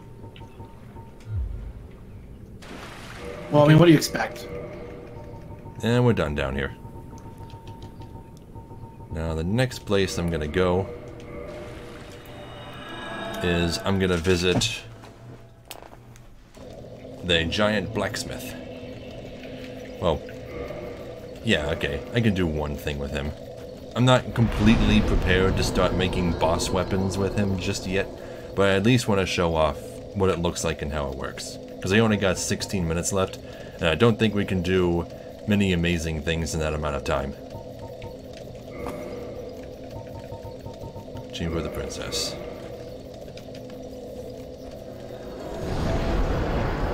So, what are you doing in the game right now, Kaze? I'm not in the game right now. Oh, you're not? No. Oh, okay. Oh, and as for removing the stutter, the little bit of stutter we get with the playback, that's really not going to be possible, given that I'm pretty much running it as best I can. Given it, I'm already running it as native resolution, and like putting it in on that. I'm not like downscaling it at all, and I'm doing hardware encoding, so it's about as fast as it's going to get. Unless I was out of a chat program entirely and had everything closed, that's about the only way I could go any smoother. That's about the best I can do. Unless you're somehow knowledgeable enough to get it to go faster with the low-end card I got, I don't know. That's about the only thing I could really think of doing.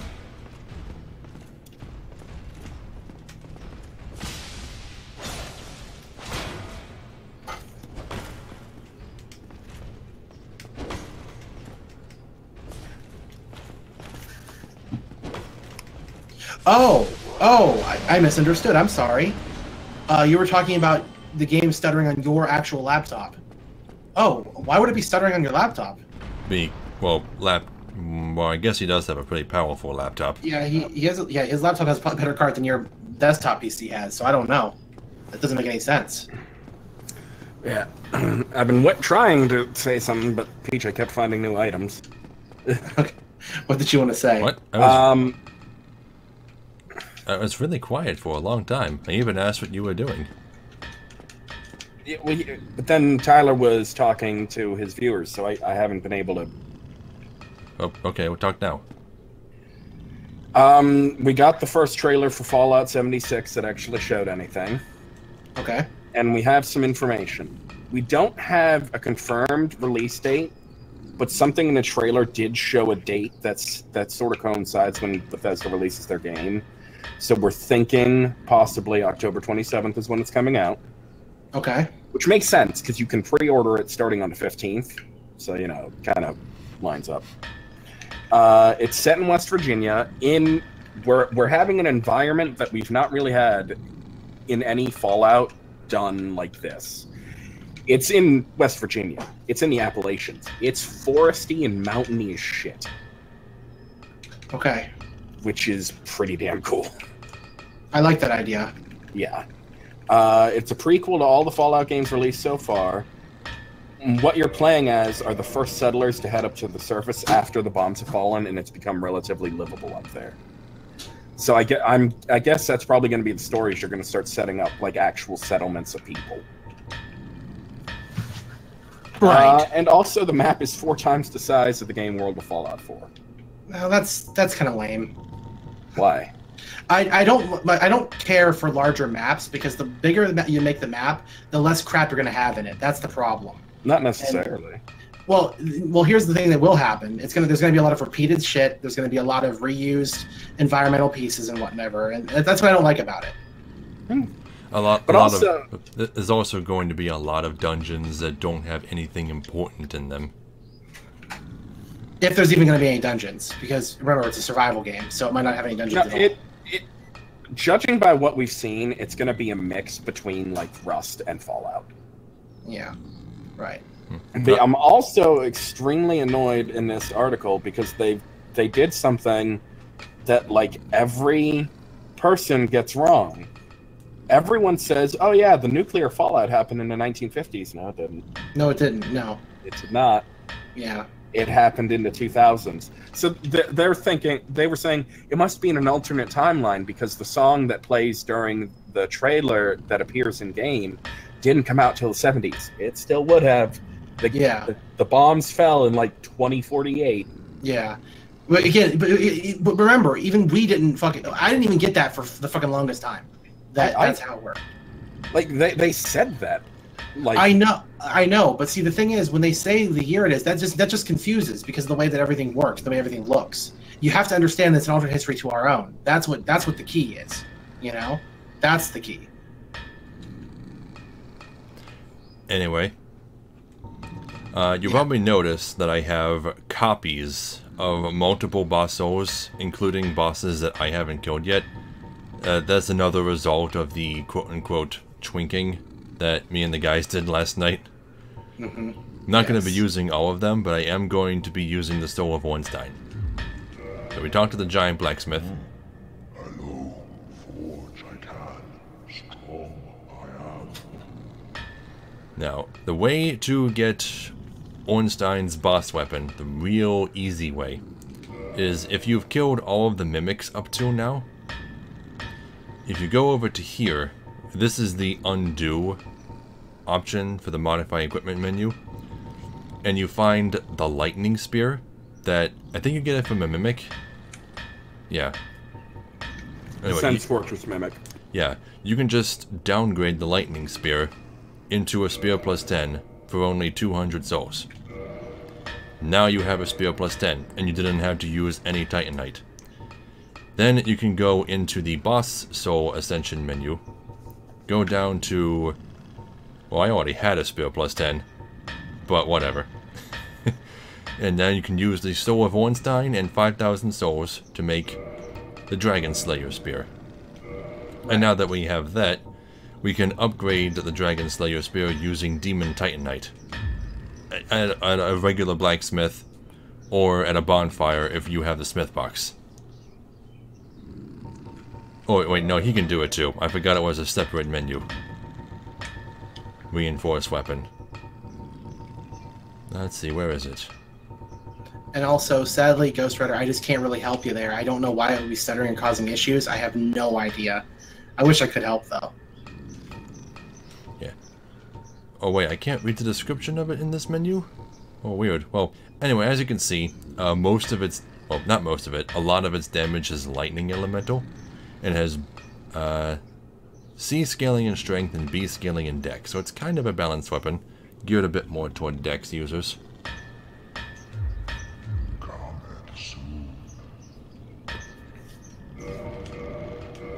Yeah, let's take a closer look at it. Dragon Slayer Spear. Oh wait, it also has B scaling in faith.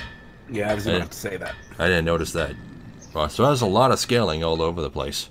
You know, that's why I use it, because I get a huge benefit out of it. Currently, with my stat setup, my right-hand attack is 500, which is really good. Yeah, you'll want a weapon that has at least 500 attack rating, no matter what build you're using. Right. Yeah. I mean, 500 isn't necessarily where you need to go to, because my Moonlight Butterfly Horn only goes to like 338, and it's still pretty brutally effective. Wait, to what? Like 338. 338. Okay, well, it could probably be a lot better. Well, it's the whole, like, you know, it's the whole Pokemon thing, you know, like, hey, you know, there's all these great Pokemon, like, because if you look at the actual Pokemon statistics-wise, yeah, only about... I know what you're getting at. Like, there's lots of Pokemon that have higher total base stats, like Mewtwo and Dragonite and all of them, but there is also lots of great Pokemon with lower base stats. Right. Yeah. Yeah, Dragon Slayer Spear. Cross spear born from the soul of Ornstein, a Dragon Slayer guarding Anor Londo Cathedral. Inflicts lightning damage, which is effective against dragons. Two-handed thrust relies on cross and buries spear deeper than a dragon's hide and sends human foes flying. Does it actually do that? Does it cause stagger? Yes, but I was going to say, Ryder, thank you so much for being here. Have a great day. I'll catch up with you later. See ya. Oh, yeah. Because when you double hand, like, you grab onto the cross guard of, like, well, I think no, it's not the cross guard. What's the thing on top of this spear called? It's sort of like a cross guard. Well, I'm double handing it now, and she's not doing that. She's just holding two different parts of the hilt. Well, no, you see it. Like, if you're double-handed having attacking it, she pulls it down, and you grab onto the top part of that little cross-section on the top of it and then stab with it.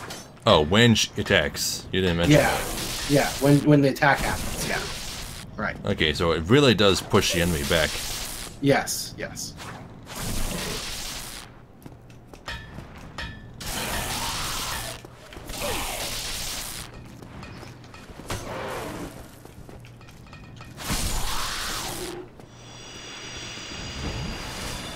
It's a good thing I did so much over-leveling, or that thing probably would have killed me. Well, all three of us are over-leveled as hell. Yeah, but this is a pretty cool weapon. It has mostly a lot of normal attacks. The two-handed heavy attack is really slow, though. But it's good if you just want to push something off of a ledge. But didn't you guys also say that there was a way for this thing to shoot lightning? Yeah, right. Just one-handed heavy attack. One-handed heavy attack? Yeah. Oh. Oh, look at that. It's not very strong for me, though. Causes stagger, though. It does about 200 when I used it, so... It only does 70-something for me.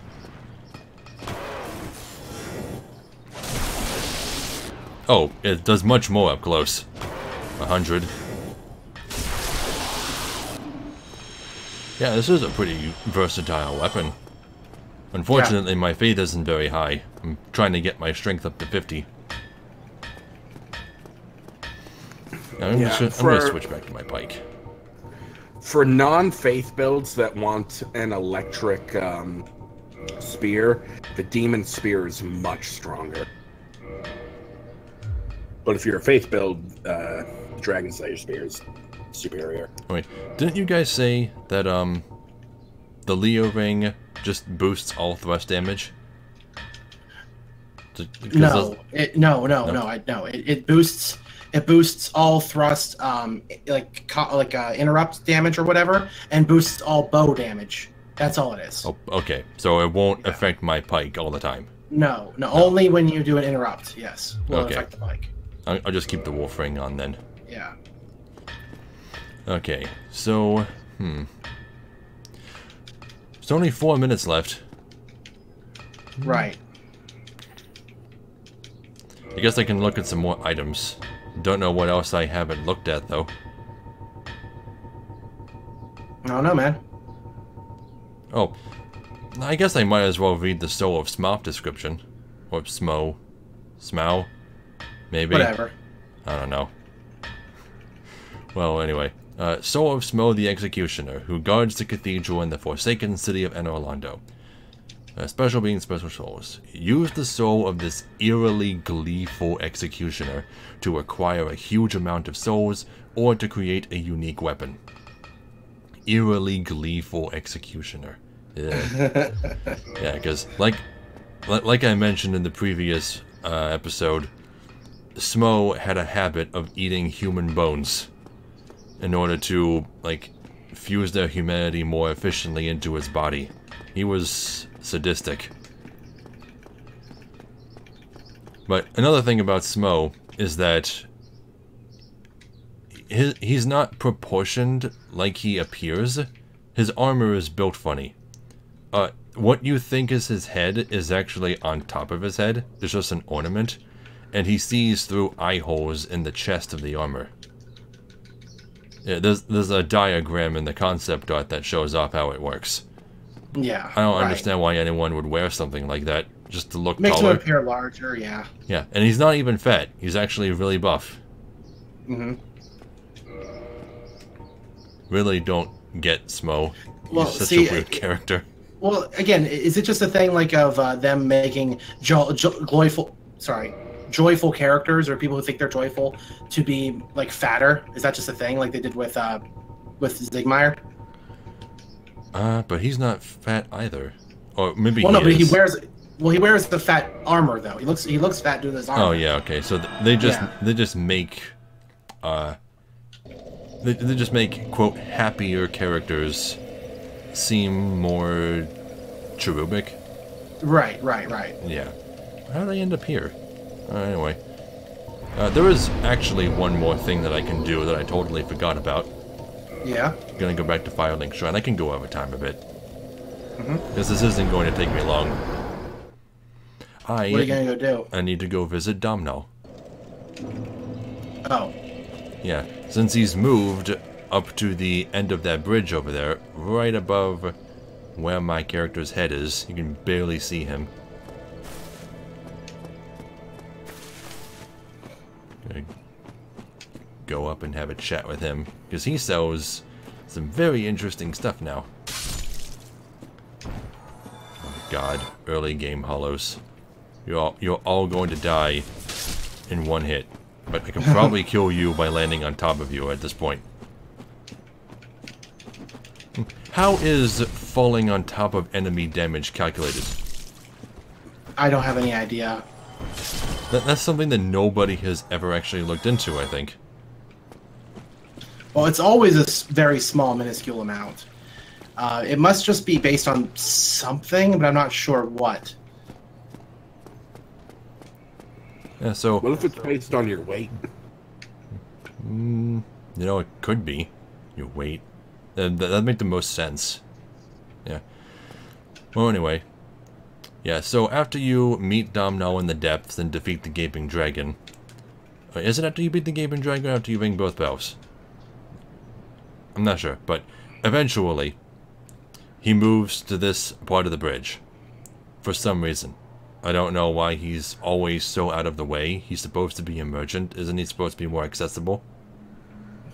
I really don't get this character, and he's hanging out next to a corpse. He's hanging out next to a corpse. maybe he's just the kind of guy who... Maybe he's the kind of guy who associates more with the dead than the living. It's possible. Yeah, maybe that's why he came here. Did he even mention being undead? No. No, because you never summon him, you never fight him, he never goes hollow. He's just a guy. Might not even be undead. He probably just came here because he likes the thought of being near undead people. Like, oh wow, corpses that I can talk to? It's like a dream come true, the crazy necrophile. I don't know. That's just wild conjecture. Oh, very wild. Don't take that too seriously. Aye, Shemai. I didn't expect to meet anybody here. I suppose great minds think alike, eh? He says he didn't expect to meet anybody here. You're a merchant! Well, whatever. You talk to him, and he sells the Master Key. So if you don't pick it as your starting gift, you can buy it from him and use it in New Game Plus onward. Because by the time you're able to buy it, you've already used the Master Key on every available door that it works on. So it's only useful for New Game Plus if you buy it from him later. Right. Yeah. He still sells the crystal gear from before. Those are the only weapons he ever sells. Regular arrows. He also sells his set from before, but now he also sells boss armor. Like the Iron Golem set, which... How do you have this? Why is it human-sized? Time is convoluted. Time is convoluted. Cannot explain this thing reducing to 1/10 of its original size.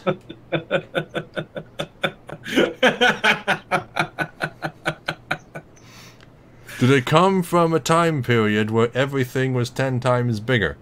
Are we going to bring universe expansion theory into this?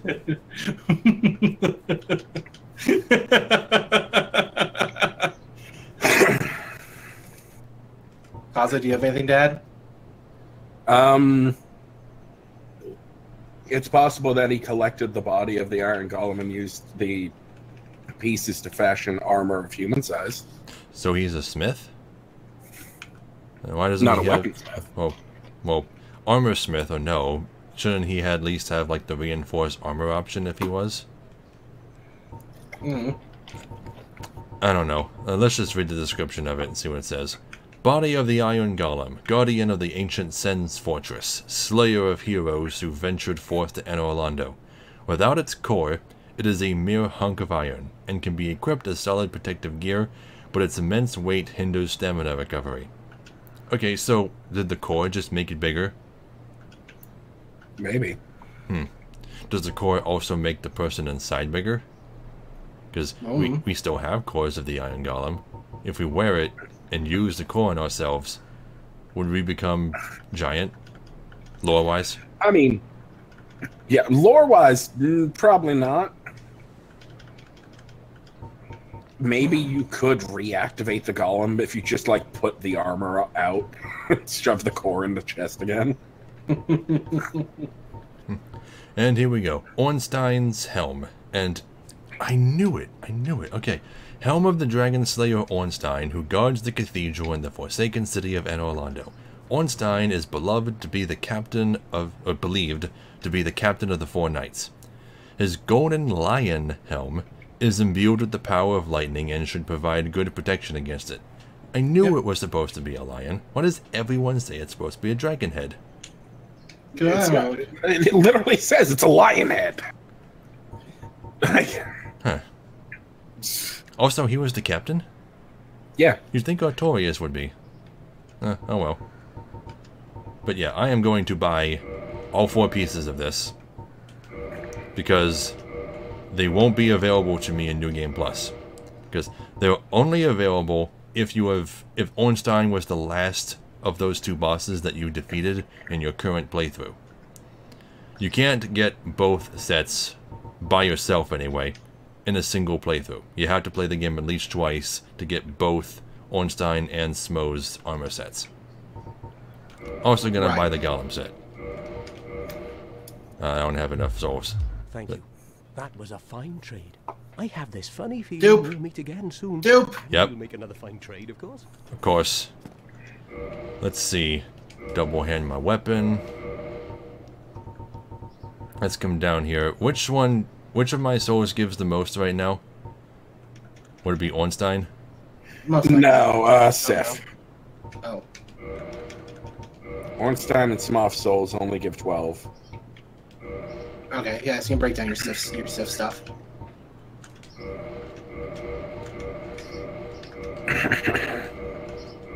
Alright, let's go.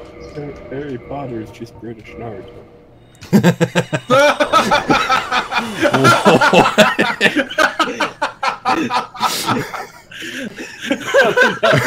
saw that post and I was like, what the fuck is this? Harry Potter is just British Naruto. That's fucking hilarious. I never would have thought about that. What the hell? Anyway, there we go. I have all of his armor so far. I don't remember if he sells anyone else's. At least not in the current playthrough. He'll sell the final boss's armor in New Game Plus, but that'll be it. Thank you. That was a fine trade. I have this funny feeling. Yeah. Funny feeling we'll meet again soon. He has the Moonlight set, Artorias's, and then the Great... Okay. I forgot about the Moonlight set. Moonlight set. And it's weird that he sells Artorias' set. Because that was added in the DLC. Yeah. You so you have to do the DLC, and then he'll sell it. Okay. I'm not going to risk making that jump, even though I know I can make it. It's better safe than sorry. Why does it keep bringing me back here? God damn it. Finally tried. Anyway. Yeah, so today's episode was nothing but talking to NPCs, but I had to get it out of the way eventually. Right. And, hi, Troy Salas. Oh my god, Devil May Cry 5 has just been said. Oh, yes, I know. Devil May Cry 5. Yeah, I'm we so know excited. about that. Yep. Yeah, somebody in Tyler's chat was just talking about all the things that they were announcing. Okay, Red Blue just came. Sorry, go ahead. I hope I'm pronouncing your name right. Red Blue just showed up in my chat. He said, hey, is the kiln skip still there? We don't I don't know. I haven't actually looked it up, and I don't know how to do it myself, so I haven't attempted it. Yeah, I don't know if the kiln skip is still there or not. Oh. But item duping is still a thing for souls and Firekeeper souls and stuff. Yeah, like I was actually doing it. Like if you probably just saw me doing it. Like yeah, the old, hit A on this, A and then plus start or whatever, and you can just dupe the souls over and over. Oh, and the trick to grind experience in the Darkroot Garden is still there by making the NPCs fall off the cliff. That's still a thing. Right. Yeah. But it's still hard as hell and annoying. But I think this might be my favorite news from E3. Yes. Yeah. Battlefield 5 teases Battle Royale mode. Oh my god. God damn it. Let's see. The one where you use the purple coward crystal and using the dark sign after resting at the Lord Vessel. Purple what? Is the purple coward crystal? The purple coward crystal is an item in the DOC to get out of arena fights. Oh, okay. I don't know. I don't even know about that. I'm not sure about that either. I've never heard of that particular bug. All I know about the Sen's Fortress skip is like getting on the railing and jumping under it and quitting. It wasn't the Sen's Fortress skip. It was the kiln skip. Well, isn't that what he's talking about? Skipping to the kiln? Because that's the last area. No. The skip he's talking about is the one where you can phase right through the door to get to the final area immediately. You don't know about that? Through the door.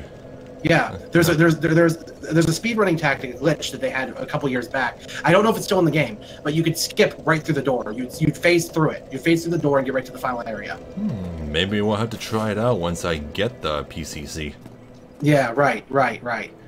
Yes.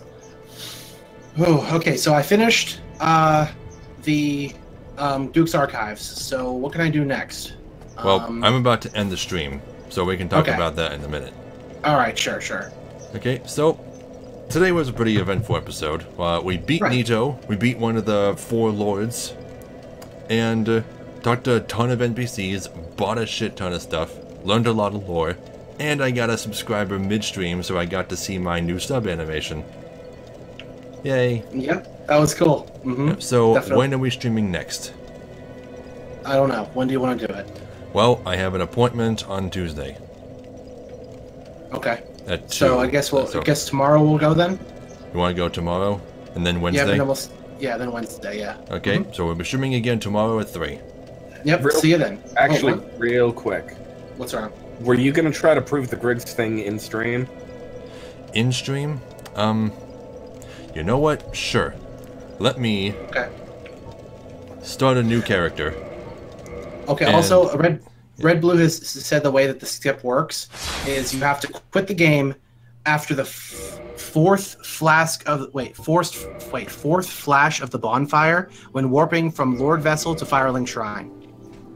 Apparently, that's how it works. No idea how that's going to work out, but we'll try it. We'll try it.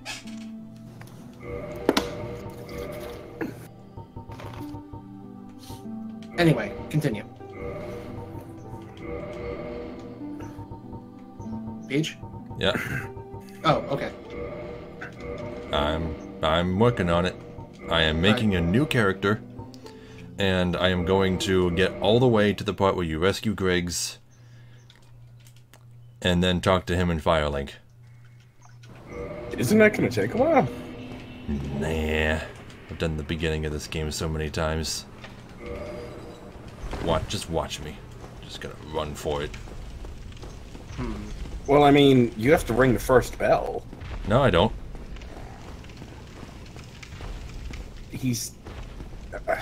There's a way to get down there. You don't know. Oh, he's gonna do the jump, huh? Yeah. Well, jump, yeah. There's that, or I did start with the master key. Master key doesn't open that door. Yeah. No, but you can just buy the residence key from the undead male merchant, then you can go down to the Valley of Drakes. up through, you know, Darkwood Garden, and then do the, go to Andre's Blacksmith, go backwards through there, get the basement key, and go down to, you know, the lower burg from there. You don't even have to fight the Taurus demon. Don't have to ring the first bell at all either. Really? Wow. Okay. In fact, you know, most people start the game with the Master Key, and they leave the Taurus demon alone forever, just so that they can keep playing online in the Undead Burg.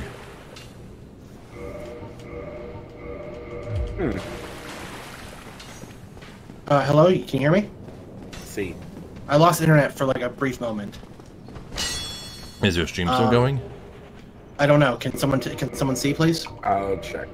Thank you. It is offline. It is offline. Okay, I'll let him know. Now, one thing I haven't talked about in this game is daggers. Daggers aren't that strong, but they have a much, much higher crit rate than other weapons. So when you backstab people or riposte them, they do a lot more damage than other weapons. So, you know, it's kind of like D&D sneak attack. Just kill Oscar, he has 1 hit point, or 6, not sure. Either way, he dies in 1 hit. And it just drops all the stuff that you get from him normally. Also, it's weird that when you pick up the Estus Flask, it does in fact say that you got 5 of them. Yeah, weird. Yeah, but you only get 1 flask, just with 5 uses. Yeah.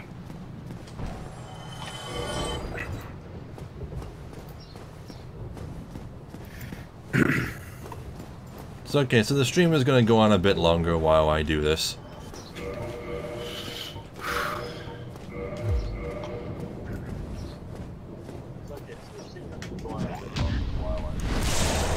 See? Check that out. Took me like 5 hits to kill the hollows with a regular R1 attack, but 1 riposte and they're dead.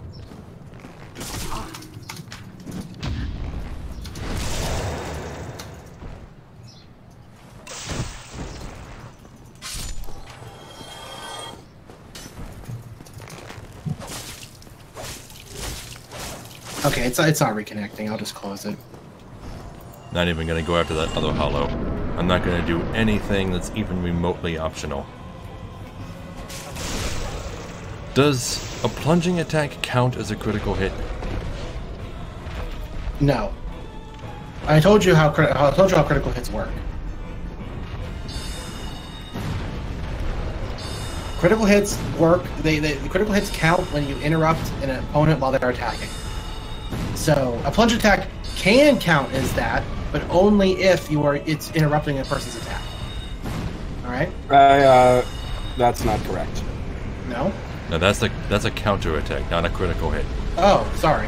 My apologies then. Yeah. You're just critical damage is backstabs, ripostes, and a plunge attack critical. Let's see.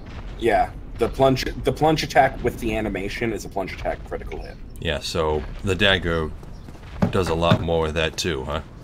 Hmm. Yeah. Yay. Oh, okay. Backstab does at least 4 times the normal attack's damage. Ripostes do 25% more damage than a backstab. At least. And the plunge attack critical seems to have a different damage calculation. The damage it inflicts is around 3 times the weapon's attack rating times critical percent. This damage can't be boosted with the Hornet Ring. okay. That makes sense. Okay, how many attunement slots do I have? Also, yeah, I'm back. 3. Hello, Red. Okay. So Tyler, do you have the Hornet Ring? Yeah. Can you read it? Is that the one we were trying to figure out what it did, or is it a different? Yeah, by boosting critical attack. Okay, by boosting critical attacks, this bearer can annihilate foes faster. One of the special rings. Yeah. So it boosts critical attacks. Okay. That's all it says. So it's, I thought it had something about counterattacks. Is that a different ring? I don't know if it has anything. I don't know.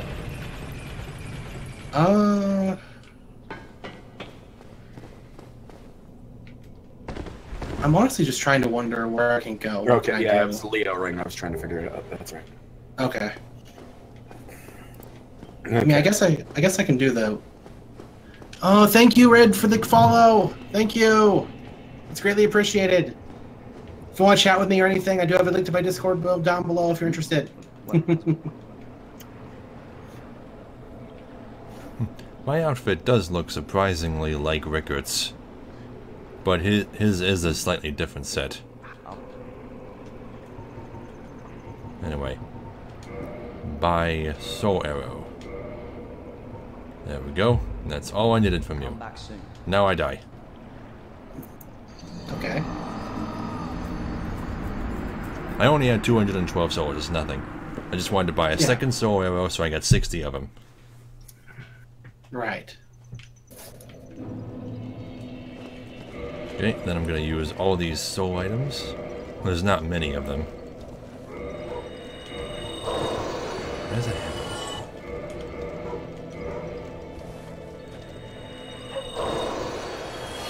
I'm going to use what few levels I can get to raise, well, just the one apparently. Raise my intelligence. And to tune my second soul arrow. Okay, then off we go. Just gotta get the residence key.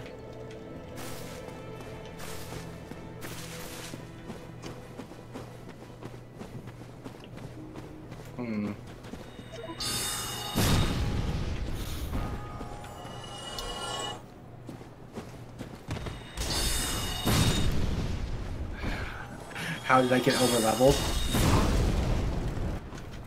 All I did was I just duped hundreds of souls of Sith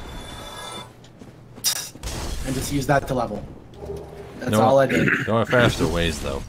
Right. It's as simple as that. Just kill 1,000,000 wolves. Right? Yeah, just one dupe, and then just kept doing that. But as for doing the kiln skip, I'll give it a shot once I have the right items for it. But I don't have the items necessary for it yet, so we'll have to wait. And I'll have to do some studying to see if it's even a thing anymore. Is there a way to mod an Xbox One save? No idea. Don't have an Xbox One, and I don't know what it's capable of. Oh, you only need a dark sign? Okay. Then tell me how to do it.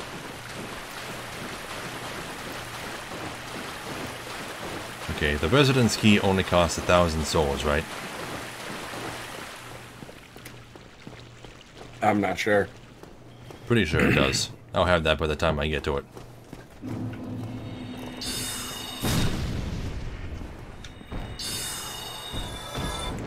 Really? You ducked under my spell? Is Soul Arrow the fastest sorcery? I don't know. Maybe.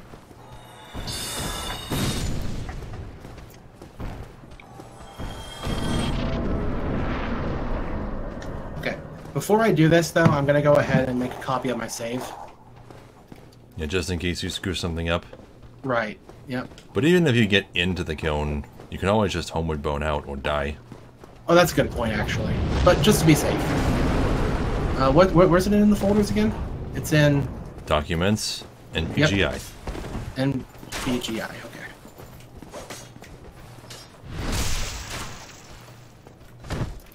Copy and paste. There. Kind of back up. Okay. So.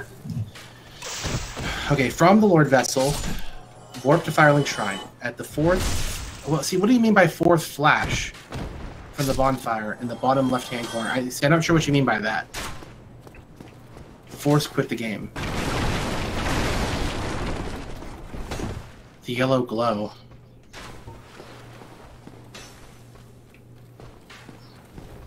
And by force quit, do you mean like a Alt F4 force quit? Is what you're talking about? I assume that's what you mean. Thank you kindly. Okay, I bought the residence key. Now I'm going to rest at this bonfire in case I make a mistake. And I'm going to attempt the jump. It's a great opportunity to show it off.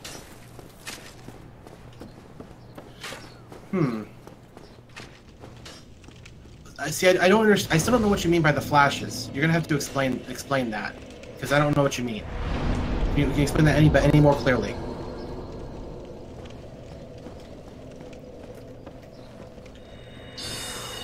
As the text fades. Okay.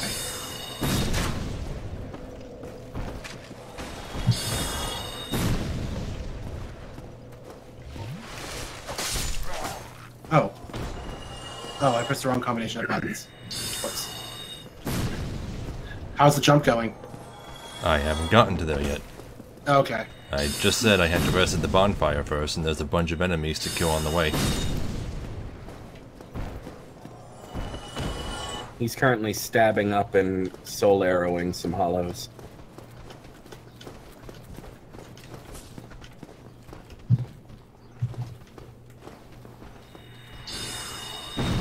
Stop ducking under my spells.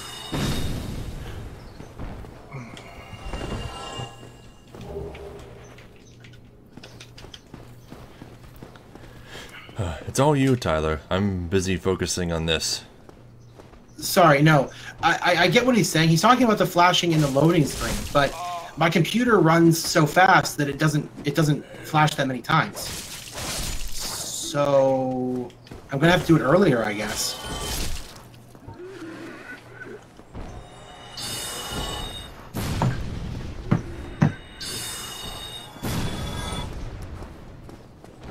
Okay. I'm at the ladder. Now, this, hopefully, won't take me too long to achieve.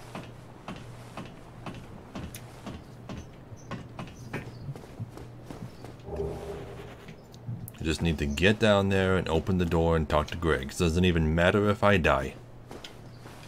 Okay, so first I land on that windowsill down there, right? That balcony thing. Mm-hmm. Yep, just like that. And then I have to run and jump over the railing to the right. Right? I think so. Okay, here we go. Oh, that was pretty easy. But I think I'm gonna die.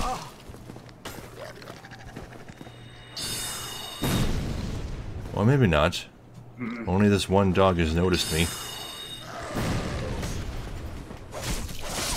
There, now I can heal up.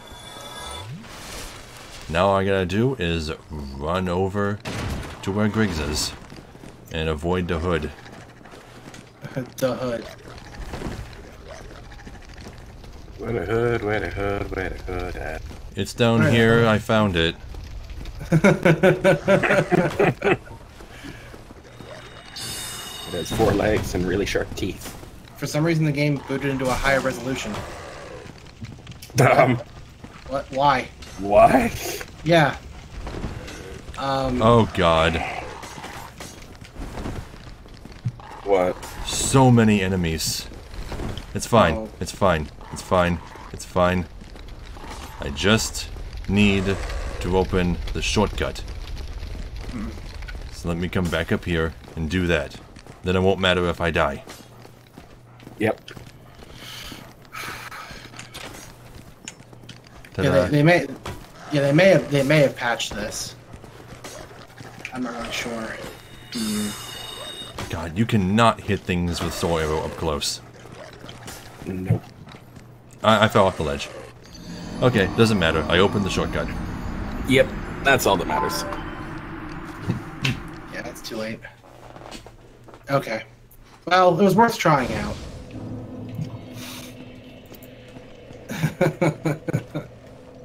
I always like trying out little skips like that, but because it would be funny if it still was in the game, because then you could just start the game and immediately get to the final boss. You know, quickest New Game Plus ever, right? You can get to New Game Plus 7 like right away like that and do a challenge run. Right, right. Well, I can look it up. I'll do some research on it and see if there's any better methods for setting up the skip.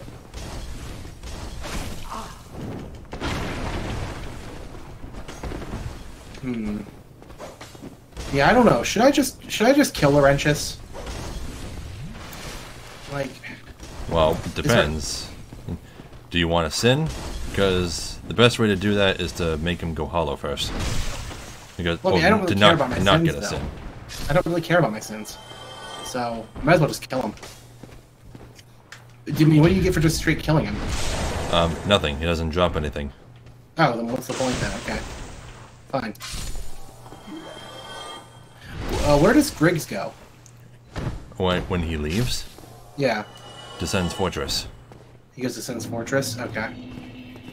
Alright. Okay, now I just have a couple of dogs to kill, and then I can free Griggs. And then we can figure out once and for all whether or not I'm completely batshit insane. I mean, I hope that you do get to hear it, but I don't know. There's just no proof anywhere that that's something that happens. Right. I have such few options about where I can go now. I guess I can start the DLC, I guess. Fine. Let's go start the DLC. There. Now, are there 2 dogs or 3? I don't know. I think there's 3. There's 3, but that one hasn't noticed me yet. Come down here, open the door. There we go. Now just talk to you. Exhaust all your dialogue. There you go. And now I can homeward bone. I don't have a homeward bone. I can get killed. You could use the dark sign. Oh yeah. Might as well show this off. So, the dark sign, which I can't believe I've never explained this. The dark sign does the same thing that the, what's it called? The Nexus ring? What was it called in Demon Souls? The Nexial Binding. Nexial Binding, is that what it was? Yeah. Okay, yeah. It does the same thing that does. It's basically a kill yourself button. It's meant for if you get stuck. But if you don't care about the souls on you, it makes a good alternative to a homeward bone, or whatever the alternative was in Demon Souls. I don't think it had one. I think that's why I carried Evacuate on me everywhere I went. That would be correct. Okay, now I just gotta get back to Firelink, which shouldn't be a problem.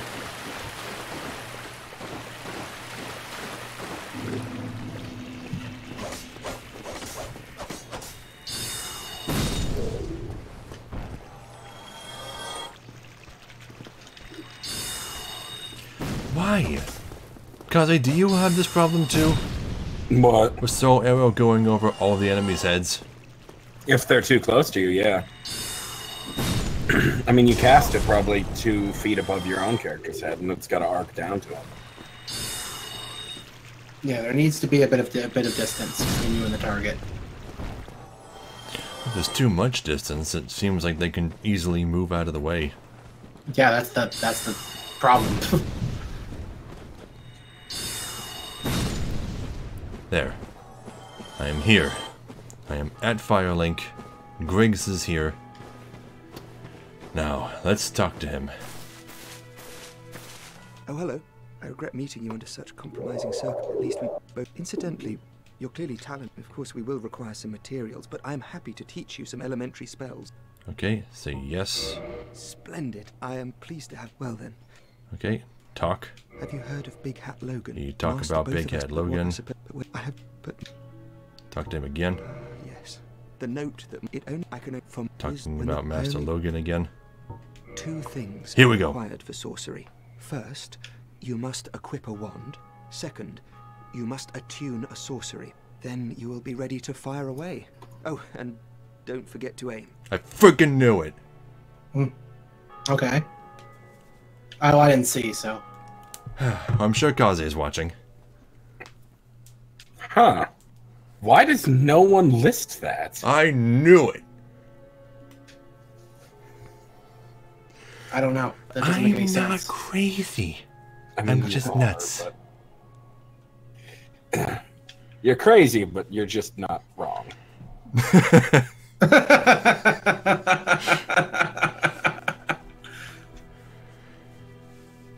That's fucking funny, dude. That's fucking funny. There, it took me half an hour, but I managed to save Griggs and talk to him on a new character. There. Now, I can end the stream. Yes. Now that I have proven this weird mystery of the Dark Souls community, where people don't write down this one line he says. Yeah, it's no, that does push into a theory about Griggs that I don't know if you want to talk about yet. What? Yeah, we'll save it for later. I really need to end this stream. Yeah. So, good night, everybody. We'll see you tomorrow at 3. Yep, see ya.